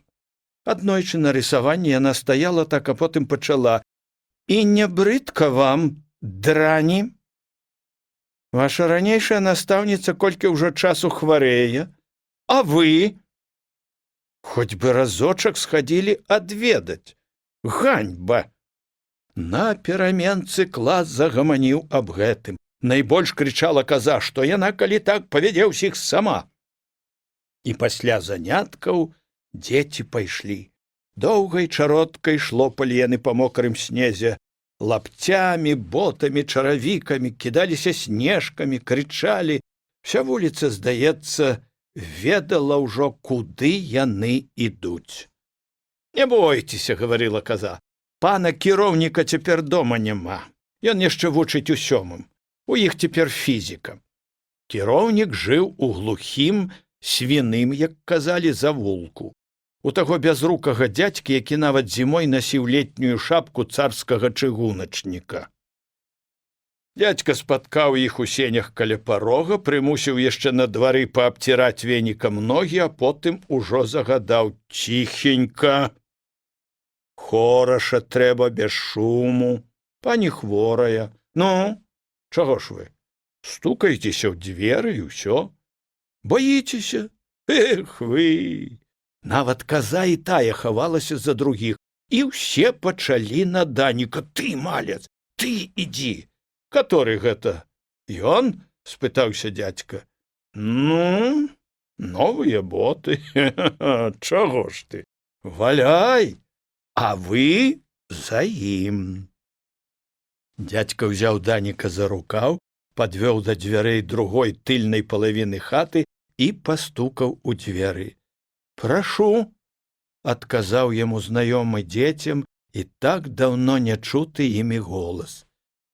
Сівы шмаргануў носам і рашуча ўзяўся за клямку.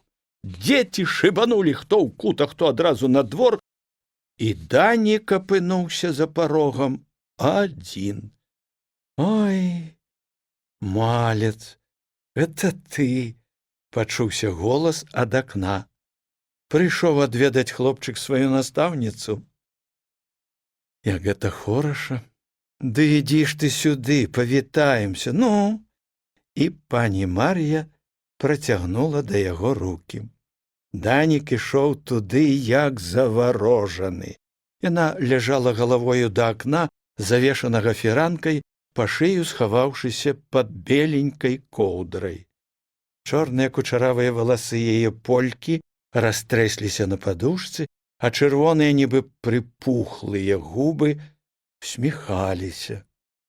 Калі Данік зусім падышоў, пад далонямі пані Мар'і загарэліся яго шчокі і вушы, а на лбе зусім нечакана горача цмокнулі пацалункам губы настаўніцы.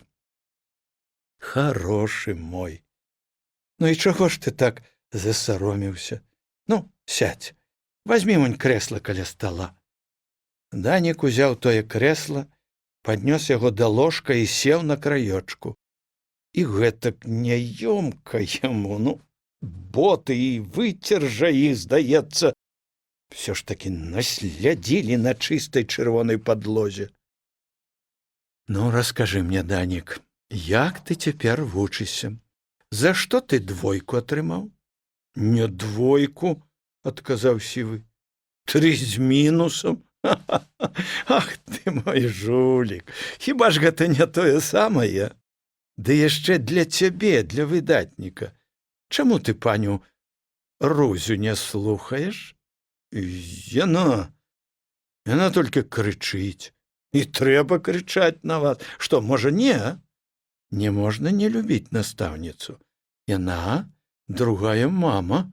Яна? Не. А я?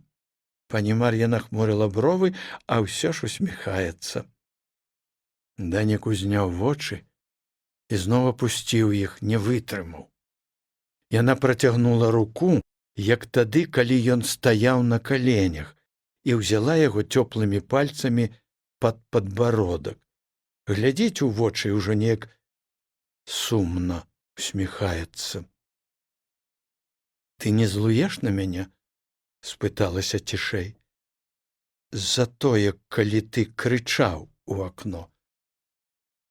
Ах, Данік, Данік, падрасцеш, зразумееш мяне, успомніш. Бо я разумею вас вельмі добра. Яна адняла руку ад яго падбародка, памаўчала трохі, а потым усміхнулася зноў. Ну, быў у цябе яшчэ раз дзень нараджэння? Не чырванейся. Ты зманіў, я ведаю. Я правярала. Ты нарадзіўся ў ліпені, а не ў лістападзе. і спісак ваш я не показала нікому. Хіба, можа, хто-небудзь? Данік успомніў павука Дулембу і Чэсіка. Это, мусіць, яна пра іх намякае. Я разумею тебя. Ты любіш толькі бедных. І я, Данік, не з багатай сям'і. Вы тут усе не любіце паноў, а я таксама палячка. І гэта, хлопчык, не адно і тое ж. І ў нас, у Польшчы, всякія людзі ёсць.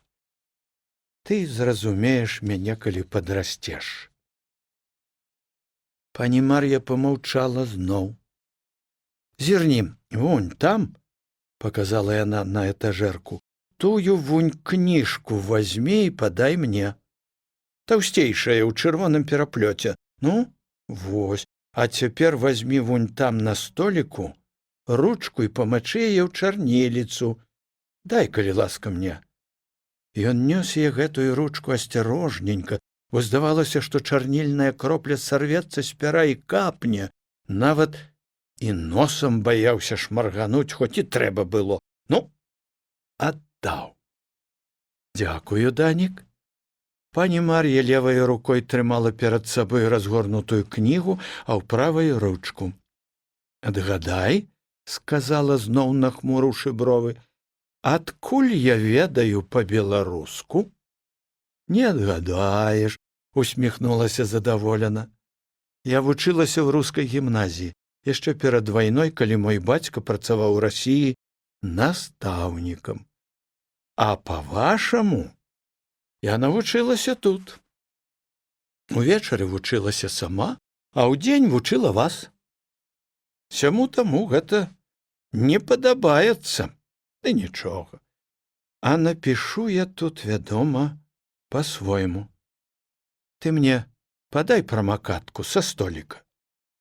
Пакуль ён браў прамакатку, а потым стаяў з ёю каля ложка, пані Мар'я напісала нешта ў разгорнутай кнізе, пасля прамакнула напісанае і закрыла кнігу.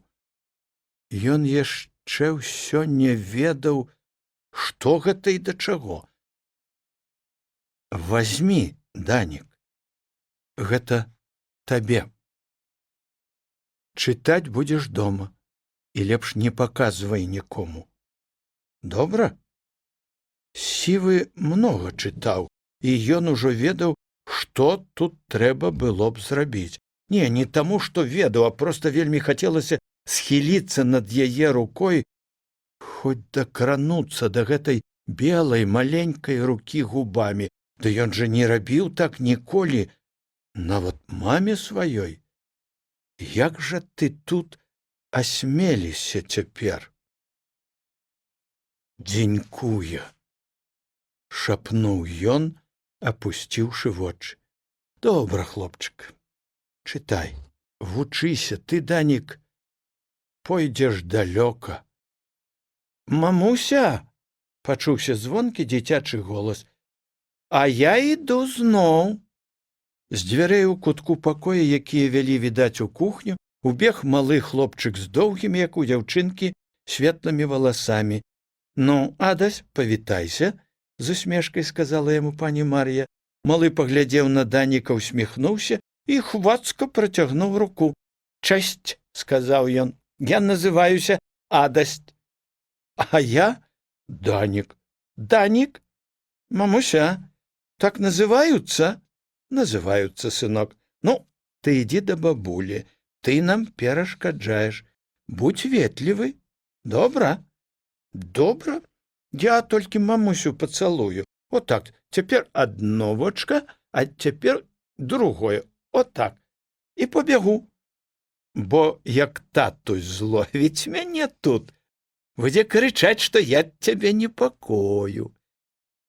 Калі Адась пабег на кухню, пані Мар'я помаўчала, а потым, гледзячы на Даніка, усміхнулася. Хорошы хлопчык мой сын? Спыталася яна. Данік кіўнуў галавой, і пані Мар'я усміхнулася зноў. А Вандзю маю ведаеш? Яна таксама хорошая. Я хачу, каб яны былі разумныя, добрыя, высакародныя людзі. Бо дрэнных, Данік, і так зашмат.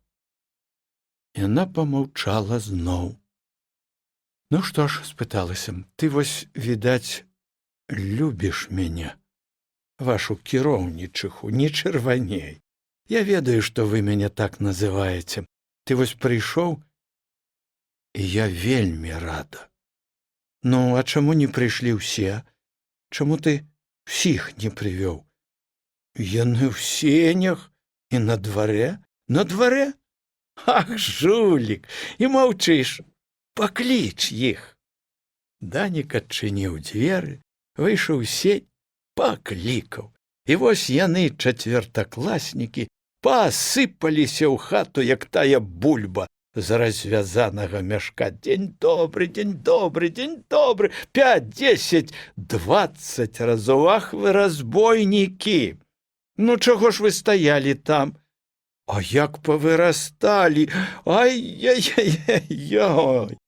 Дзяўчаты акружылі ложак настаўніцы. Эх, падлізы!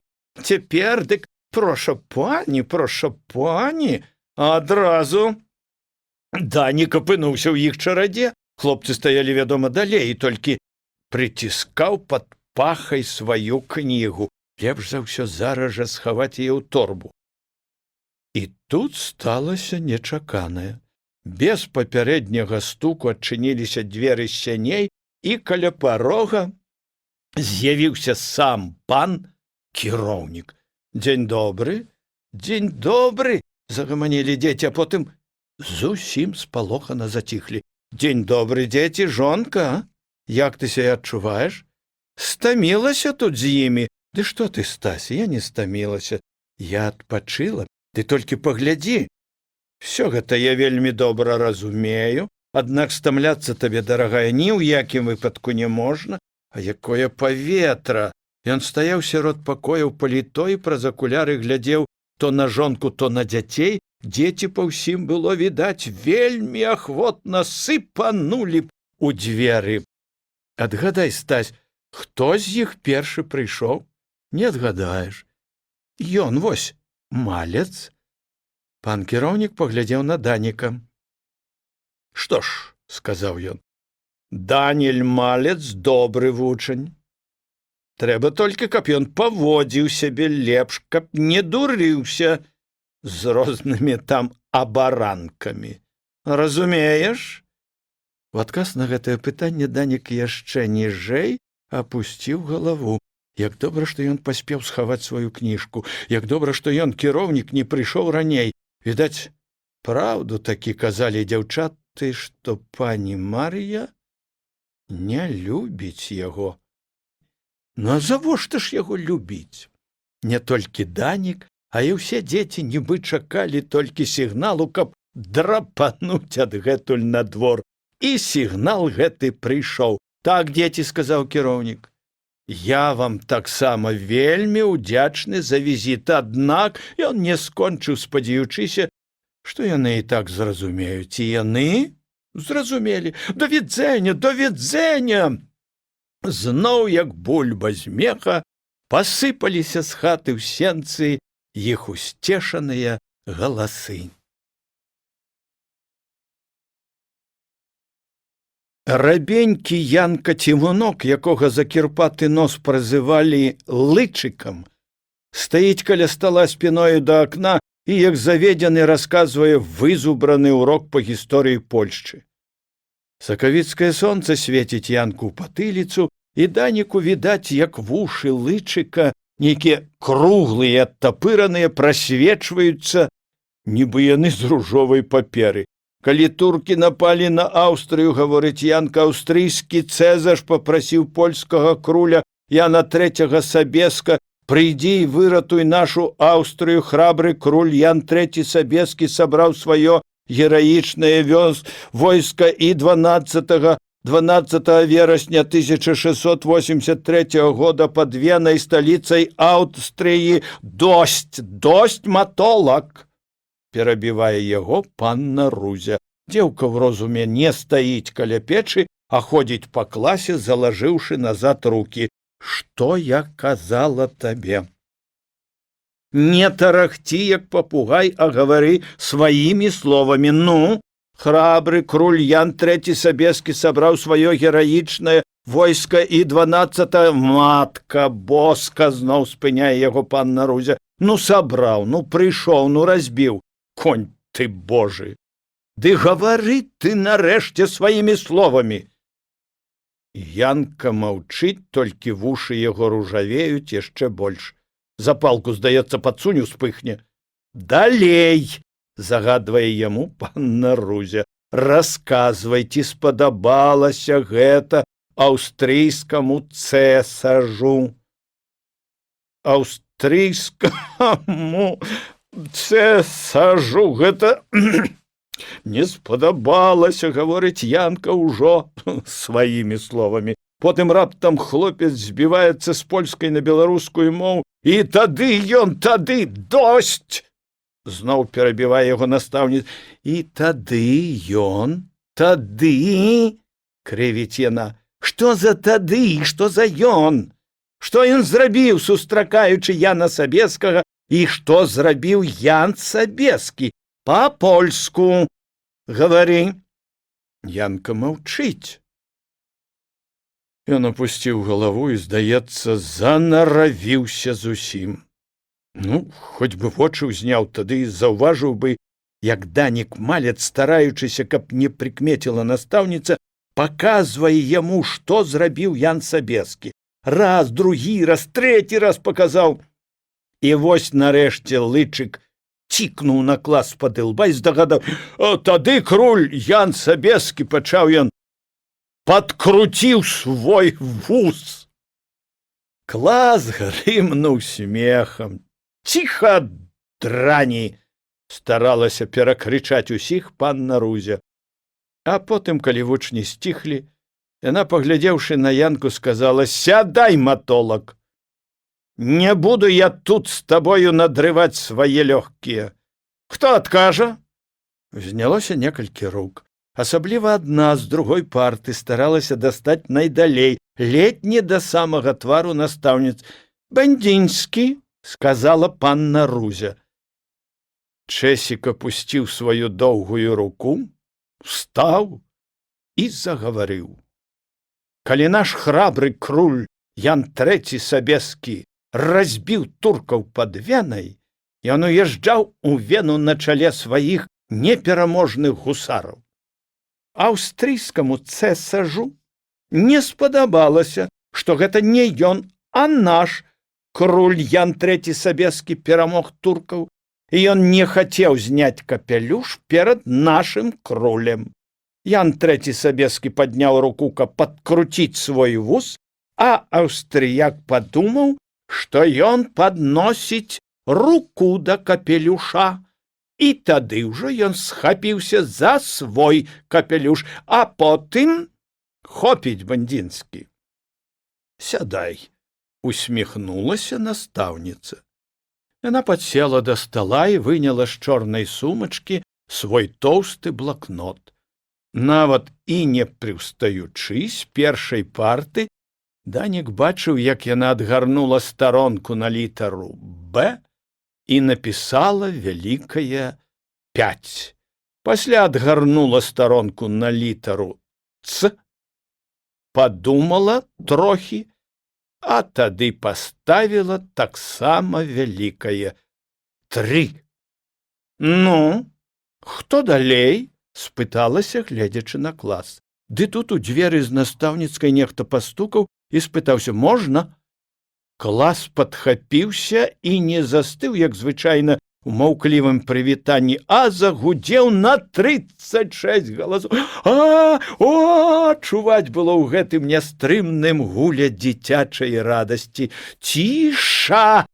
— перакрычала іх панна Рузя. «Сядайце! Дзень добры, пані Мар'я! Прашу прайсці далей!» Пані Мар'я ў цёплым паліто і футравай шапачцы стаяла каля дзвярэй, усміхалася. Такая бледная яшчэ, з пазападаўшымі вачыма. Я толькі зірну на іх разочак.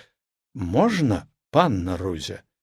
І вось, выйшаўшы ад дзвярэй за стол, дзе так прывыклі бачыць яе чацвёртакласнікі, пані Мар'я памаўчала, апусціўшы вочы, а потым паглядзела на клас і сумна ўсміхнулася. «Дзеці», — сказала яна, і голас яе задрыжаў, «мілыя дзеці, я вельмі рада, што вы яшчэ ўсё памятаеце мяне. Я так хацела падказаць вам сэрцам за сэрцам. Ужо цяпер адразу, але... Ну што ж, мне не ўдасца прыйсці ў школу, відаць, да самай вясны». Клас ахнуў зноў, і зноў панна Рузя перакрычала яго, супакоіла. «Я пацяшаю сябе тым», — пачала пані Мар'я, але голас яе зноў задрыжаў. «Ды што там пацяшацца? У маі убачымся зноў». Яна ўсміхнулася. «Жадаю вам поспехаў, дзеці, будьце здаровы». Кіраўнічыха неяк вельмі ж павольна выйшла з класа. Панна Рузя пайшла праводзіць яе на вуліцу, а дзеці кінуліся да акон, не ведаючы, што зрабіць і што сказаць, каб пані Мар'я зразумела іх. Яны крычалі ў вокны і махалі рукамі, а Данік, дык ён узлез каленьмі на падаконнік, і як у той незабыўны дзень, калі на тратуары перад школай галасіла цётка, узяўся рукой за раму фортачкі. Вось-вось, здаецца, крыкне, але крычаць ён не мог. Пані Мар'я ўзышла на прыгорачак перад школай, азірнулася, памахала рукой і пайшла. На сярэдзіне плошчы азірнулася зноў памахала. Данік уздрыгнуў, ледзь прыкметна і для самога сябе. Хлопцу здалося, што памахала яна толькі яму апошні раз і назаўсёды. «І не быдла вы, хіба?» — крычала перад класам дзеўка ў розуме. «Хоць бы ты, Даниэль малец! Усцерабіўся божы конь з нагамі на акно, дзікун!» Данік сядзеў, апусціўшы вочы. Панна Рузя пахадзіла па класе, залажыўшы рукі назад, потым спынілася каля грубкі. «Калі вы і сапраўды так любіце сваю выхавацельку», — пачала яна па-свойму суха, нібы пра круля Яна III Сабескага, «дык вы не хвалявалі б яе пасля цяжкай хваробы сваімі дзікімі крыкамі. Асабліва ты! Ты!» — паказала яна худой з пярсцёнкамі на двух пальцах рукою. «Устань, матолак! Гаворыць настаўніца!» Данік устаў, але вачэй ён ні за што не ўздыме. «Ідзі ты к чорту!» — падумаў ён. «Сама ты дзікунка!» І раптам вочы сівага пацяплелі ад слёз.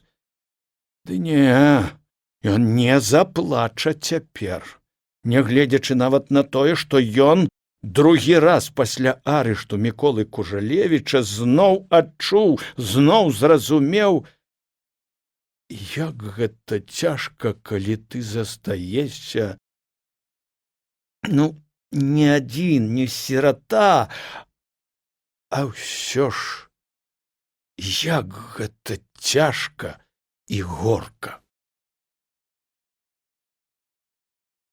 У панскім садзе і старым запушчаным парку заліваліся салаўі. Яшчэ, відаць, не снедаўшы і не сціхаючы ад самага змяркання. Сонца ўзышло, але праменні яго асвятлялі пакуль што толькі верхавіны ліп, у лісці якіх кахкалі галкі. З белых зашклёных дзвярэй драўлянага дома на высокім каменным падмурку выйшаў заспаны пан Вільчыцкі. «Чаго цябе бура прыгнала так рана?» Нездаволена спытаўся ён у мужика, які стаяў перад ганкам. Марка Палуян, галынкаўскі солтыс, спачатку зняў шапку і прывітаўся. «Дзень добры, паночку, вельмі прапрашам, што я парушыў спакойствие вашага сну. Я думаў пачакаць, ды ваша пакаёвачка...» «Чаго ты хочаш, Палуян?» Мужик стаяў унізе на зямлі, і панскія боты блішчалі на ўзроўні яго барадатага твару, накрытага кепкай. Мужик быў зверху апрануты, кепка, картовая кашуля з зашпіленымі кішэнькамі, шарачковыя порткі, а знізу босы. Пан быў у хромавых ботах, у чорных галіфэ, вышэй беленькая расшпіленая сарочка, над якой тырчалі вехці вусоў, і зіхацела вялікая, нібы наглянцаваная лысіна. Слухаючы, што яму гавораць, пан Вільчыцкі гучна адхаркнуў і плюнуў зверху міма мужика. Дзядзька нават не пахіснуўся.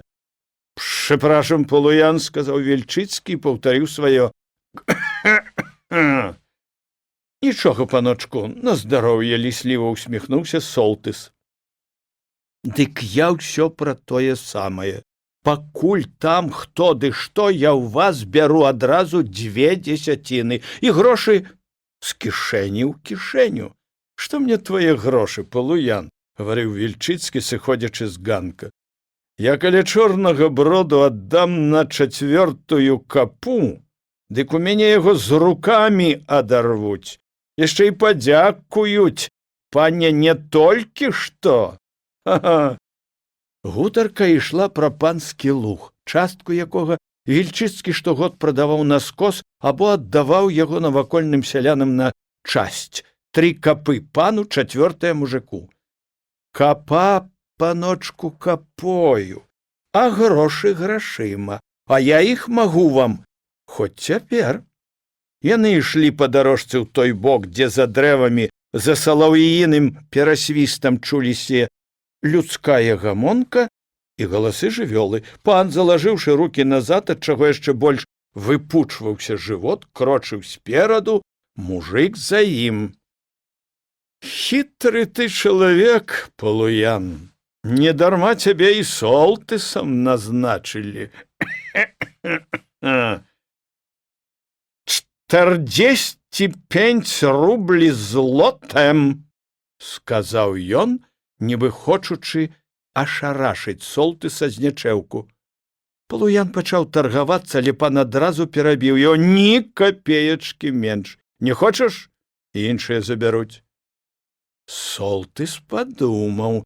Ён вось якраз і баяўся, што іншыя апярэдзяць яго, таму і прыйшоў яшчэ ў маі загадзя, а цана была сходная.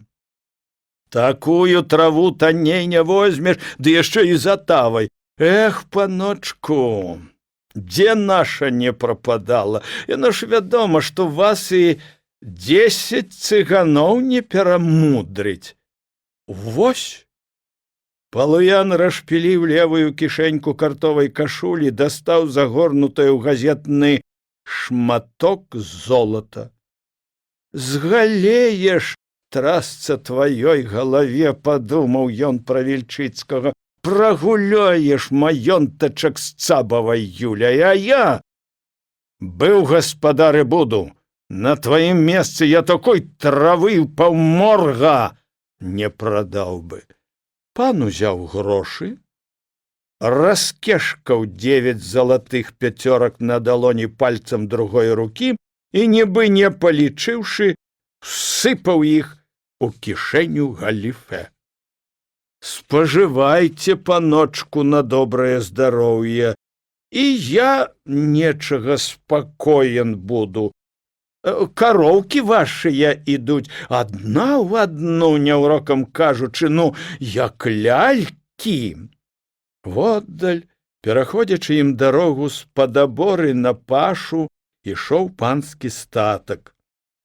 Каровы былі звычайныя і непародзістыя, як у лепшых маёнтках, і частку з іх Палуян ведаў, вясной трэба было падымаць за хвасты. Аднак Солтыс быў рад, што купля ўдалася, і ён падлешчваў, ведаючы панскую натуру. А толькі ж пастуха вы, паночку, ўзялі. Ніхто вам, мусіць, не сказаў нічога?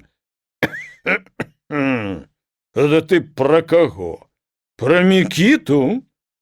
Ён у мяне 15 год пасе. Ды не Мікіта, я пра таго, пра студэнта. Гэта ж у вас, нашай Зосі, маёй суседкі, сынок пад паскам наняўся. Бачыце, вунь, ідзе. Яны ўжо стаялі, чакаючы, пакуль каровы пяройдуць дарогу. Злева, дзе канчалася чарада, відаць былі стары і хлапчук, Данік малец. Гэта ж яго, паночку, і са школы выкінулі, як таго чарвяка з мяса. Камуны яму, бачыце, захацелася. Падбухторваў галечу всякую, а бараначкі ім купляў. Дзядзька ягоны, той, што ў бальшавікоў, дык спецыяльна на гэта грошы яму прысылаў, а потым яшчэ, паночку, хацеў такі парадак у школе зрабіць, каб на пераменах толькі па-нашаму гаварылі, а хто слова па-польску? Ты што ж гэта, Мікіта? Перабіў яго пан, звяртаючыся да старога пастуха. Ляжыш, пакуль сонца бок падапрэ. Гэта такі ў мяне, пане, парадак. Каровы толькі цяпер ідуць на паствіска. Стары Мікіта зняў сваю кепку, такую пакамечаную з дзіркамі, нібы яе ўжо добра пажавала карова, і прывітаўся. Дзень добры, пане дзедзіц. Прычым тут я? Пакуль іх толькі падояць. Стары хітра усміхнуўся бяззубым ротам. Каб гэта ў іх, пане дзедзіц, была адна цыцка на ўсіх. Дык чалавек упяўся б добра, пацягнуў бы, ды на табе адразу поўны цэбар. А то ж у іх у кожнай па 4. Па 4. Ты ў мяне, пане, глядзі. Побач са старым Мікітам, трохі ззаду за ім, стаяў Данік, таксама босы і з пугай. Палуян глядзеў на яго і не вытрымаў. А ты ж гэта чаму, шчанюк, шапку перад панам не скінеш, а? Данік пастаяў хвілінку, а потым павярнуўся і пайшоў, нават пабег за каровамі. Всё будзе, пане дзедзіц, у пажандэчку. Зноў усміхнуўся стары пастух. Ну, я пайду. Пан і Солтыс засталіся на скрыжаванні ўдвух. А што, паночку, бачылі? Кіўнуў услед Даніку Палуян. І шапкі скінуць не хоча, ад зямлі яшчэ не адрос, а ўжо глядзіце, бальшавік. Пан адышоўся да куста. Стоячы спіной да мужика, ён гаварыў: «Всё я гэта чую сам. Всё это, пане, глупство. Прzepraszam najmocniej. Все вы, пане, бальшавікі. Прыйдуць саветы зноў. І ты будзеш маю зямлю дзяліць, як у 20-м годзе дзялілі». Хто? Я? Ды што вы, паночку, няхай мне і вочы павылазяць, і рукі адсохнуць, калі я на чужое добро пакваплюся. Ну, добра, добра, Палуян, ты чалавек пажондны. Бывай, пане Солтыс, здароў. Як толькі статак выйшаў за апошнія дрэвы двара і пачаў разбрыдацца па пашы, стары Мікіта спыніўся і палез рукой за пазуху. «Зноў старая!» — крычала. Падмаргнуў ён Даніку. Дастаўшы з-за пазухі жалейку, ён гладзіў, абдзьмухваў яе і, усміхаючыся, гаварыў, нібы дудцы сваёй, нібыта некаму іншаму. «І чаго ты, другая, пішчыш? Ну што я? Што тут каму баліць ад гэтага? Ты, кажа, блазен стары. Эх, піс кляты, ды і годзе!» Ён прылажыў жалейку да губ, узняў трохі твар насупраць сонца і зайграў. Над зялёным прасторам, над Данікам, які прысеў перад старым, над статкам і, гэй, далёка, над палямі паплыла, палілася журботная песня. Каб ёй словы яшчэ, дык яны загучалі б тугою гаротнай долі, расказалі пра цяжкую, беспрасветную працу жняі. Багаліць моя сярэдзінка, ой, перабіла яе бярэзінка. Пачуўшы гэты сум, недзе за дрэвамі двара стрыгануць вушамі коні панскім плузе, стоячы ў баразне, і з недакуркам на ніжняй губе уздыме галаву заслухаецца малады батрак. А там, на полі мужыцкім, стане на сцежцы і загледзецца з рукой настаўленай ад сонца дзяўчына, ранняя работніца, што ідзе палоць свой ранні ленок. Песня жалейкі ўваходзіць як нешта жывое і роднае, песні нябачных жаўранкаў, у позні салаўіны перасвіст, тут недалечка ў садзе. І толькі бабуля Матруна, старая батрачка, пачуўшы з парога голас свайго чалавека, пакруціць галавой і без зуба зашамкае. А што? Жноў не вытрымаў, пішчыць. Ха! І колькі ты яму не гавары, унукаў поўны барак, а ён шабе стары блажан. Пішчыць, пішчыць. Каровы скубуць акрашаную буйной расою траву, старанна, спакойна скубуць, нават хвастамі не махаюць і не паводзяць вушамі, і не варушыцца. Глядзіць не змаргне падпасак. Жніўны напеў змяняецца вясельным, потым чуваць ці то птушыны шчэбет перасвіст, ці то веснавое бульканне ручаін, бойка трапечацца гуллівы танец, зноў журба. Эх, і чаго ж ён толькі не ўмее, дзядуля Мікіта, ну чаго толькі не можа сказаць яго старая жалейка. Вось і ўсё. Жалейка змоўкла, дзед апусціў свае худыя спрацаваныя рукі і паўтарыў. Вось і ўсё, Даніла. І дзякуй Богу. А тая кажа, пішчыць. Ай, баба яна, ўнучак, баба, ці жонка, ці маці, ці ўнучка, ах. Давай прамочым і мы свае порткі святою расіцай. Сядай, Мікіта, загадаў ён сам сабе і сеў каля падпаска. Унучка, дык яна, Даніла, не тое самае, сказаў ён, памаўчаўшы. Аленка наша вельмі яе жалейку паважае. Што ў ёй, кажа, пішчыць? Гэта, дзядуля, ты пішчыш? Ці яна?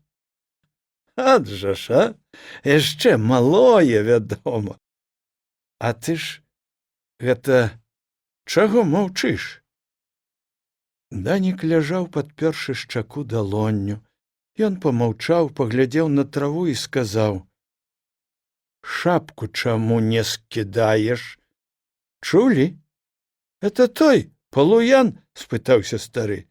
А што ж, унучак, калі трэба, дык трэба і скінуць. А як я не хачу? А дзень добры, пане дзедзец, а я што? Хачу? Або мне гэта вельмі соладка? А вось здымаю, і рука ўжо самлела за 70 год. Такая ўжо наша сірочая доля. Ну, а што мне рабіць, калі я не хачу? Дык і што ж табе, унучак, з таго? Вось не хацеў, дык і пагналі са школы. З пугі пачаў, пугай завяршыў. Хіба ж яно табе даспадобы? Данік успомніў худы, скарэжаны злосцю твар панны Рузі і голас яе. Прэч! На тых мест прэч за школы, дрань! І венцай не прыходзь! А ён всё ж таки прыйшоў назаўтра ў школу. Другі раз прэч не прыйшлося пачуць. Пан кіраўнік сказаў яму спакайней: малец, ты выключаны са школы. Ідзі дадому і падумай, што ты натварыў. А што ён натварыў? Проста ім крыўдна было, што разам з паняй Мар'яй зусім пайшла са школы і родная мова. Ну, урокі урокамі, а на пераменках яны пастанавілі, што калі хто акажацца хоць словам па-польску, 5 грошаў штрафу. Ды так і не зарабілі на гэтым ні гроша. Лупаты чэсік бандзінскі данёс. Пані Мар'я яшчэ ўсё хварэла, і за Даніка не было каму заступіцца. Ні Саньку, ні Цівунка, ні Казу, нікога не выключылі са школы, бо ён, Данік, не выдаў нікога з тых, што змаўляліся. А кіраўнік усё дапытваўся: хто цябе навучыў? Няма таго, хто навучыў. Ужо 3-й год няма. Толькі і голасу ад Міколы, што напіша у пісьме з турмы да бацькоў: прывітанне сябру майму Данілу і маме яго, цётцы Зосі. Ніхто не навучыў. Сівы сам навучыўся. Ты не гаруй, Даніла, пачуў ён голас дзеда Мікіты. Дзядзька грошай прышле. Падрасцеш яшчэ трохі, купіш каня, можа і поля шматок, будзеш гаспадаром. Дурная маці, што і гэтыя грошы пусціла на вецер. Зямелькі трэба было купіць, хоць пядзю якую, бо на службе яно, ай! Я вось ужо гадоў, мось, 50 ці больш ляпаю пугай, а ўсё нічога не выляпаў. Ну як яе тую бяду дуду надзьмеш, калі з яе дух ва ўсе дзіркі ідзе? А? Больш дзядзька не прысылаў. Ну чаго ты маўчыш? Няма, адказаў падпасак. Ні грошай, ні пісьма не шле. На граніцы, відаць, ліха ім затрымалі. Чаго спрадвеку не было, граніца. І мая дачка Жэня старэйшая там засталася. Сам я толькі здурнеў, прыпёрся з бежанства сюды. Яна там, небось, панскіх кароў не пасе. Раней пісала, ды ўжо таксама доўга нічога няма. На заводзе працуе і сама, і мужик. Мужик такі, відаць, хорошы, адпаведны чалавек. Летась картачку прыслалі. І дзеці, відаць, таксама ў доглядзе. 2. Стары задумаўся. Нешта нам снедання не нясуць, сказаў пасля. Думаў, хоць гэтым пацешыць, разварушыць свайго памочніка, аднак дарма. Данік усё маўчыць. Мая таксама, можа, прыслала б, пачаў праз хвіліну стары. Ды што ж, граніца! Твой дзядзька дык неяк прабіўся, прыслаў. О, чалавек, відаць, адпаведны. Нічога, унучак, прыйдзе час, і нашы напішуць, і самі прыедуць да нас. Быць не можа інакш. Я, дык Бог святы ведае. А ты дачакаешся. Ох, зараза, ну, гэта ўсё тая, падласка, бяжы ты, брат, адвярні іх ад поля. Данік пабег. Адвярнуўшы статак ад жыта далей на траву, ён не захацеў вяртацца да старога, а сеў на ўзмешку і дастаў з-за пазухі кнігу. Тую самую. Адну толькі яе і ўзяў сюды з дому. Даўно ўжо ўсё прачытана, сёе-тое нават і перачытана. А ўсё ж... Ён адгарнуў вокладку. На тытульнай старонцы Балеслаў Прус, навелы. А наўскасяк, таксама па-польску, напісана такім знаёмым почеркам. Даніку Мальцу, майму светлавокаму хлопчыку, каб дачакаўся светлага жыцця. М. Анджэеўская. 24 лютага 1929 года. Ужо ніколі, мусіць, яму не ўбачыць яе, не пачуць яе голасу. Мікола прыйдзе, увосень канчаецца яго тэрмін. Хіба, можа, яшчэ дададуць, а яна, пані Мар'я? Няўжо так і будзе, што застанецца адна толькі думка, адзін успамін і гэтыя словы на кнізе? Цяпер яна ўжо, відаць, паправілася, зноў сядзіць за сталом і чытае ці нешта піша ў журнале. А хто ж сядзіць цяпер побач з Санькам на першай парце? Хто глядзіць не змаргне, як калісьці? Чытаеш, Даніла? Пачуўся над хлопцам голас старога. Дзед падышоў неяк неўзаметку, нібы падкраўся. А што ты чытаеш? Так сабе.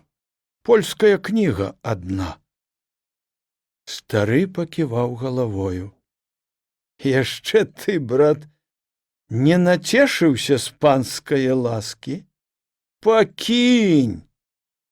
Гэта, дзеду, не панскае, гэта ўсё пра такіх, як мы. Пра тых, што бедныя, што працуюць. Хочаце? Я і вам пачытаю. Дзед усміхнуўся хітравата. Няхай ужо лепей па снеданні, а то нешта пад лыжачкай смокча. Вы не бойтеся, я так буду чытаць, што вы ўсё зразумееце. Добра? І так жа хочацца хлопцу, каб і стары даведаўся пра тых, што ў кнізе, пра сапраўдных людзей з той Польшчы, што там вунь далёка на захадзе. І пра такіх, як пані Мар'я, не, пра яе, пра гэты надпіс на кнізе ён не скажа і дзеду. Нікому не сказаў і нікому не скажа. Дык што, дзеду, пачытаем? Хіба, можа, пасля. Нешта мне, брат, зноў захацелася душу сваю пагладзіць. Стары палез рукой за пазуху. Тады, дзеду, іграйце адразу вясёлае, добра? Дзед Мікіта, трымаючы перад тварам сваю пісклю, усміхнуўся. Ужо без хітрасці, а неяк крыва. З песні, Даніла, слова не выкінеш, сказаў ён. А плачучы, рота ніхто не паправіць. Над лугам загаласіла той самай жніўнаю песняй жалейка, сіратлівая, сумная песня.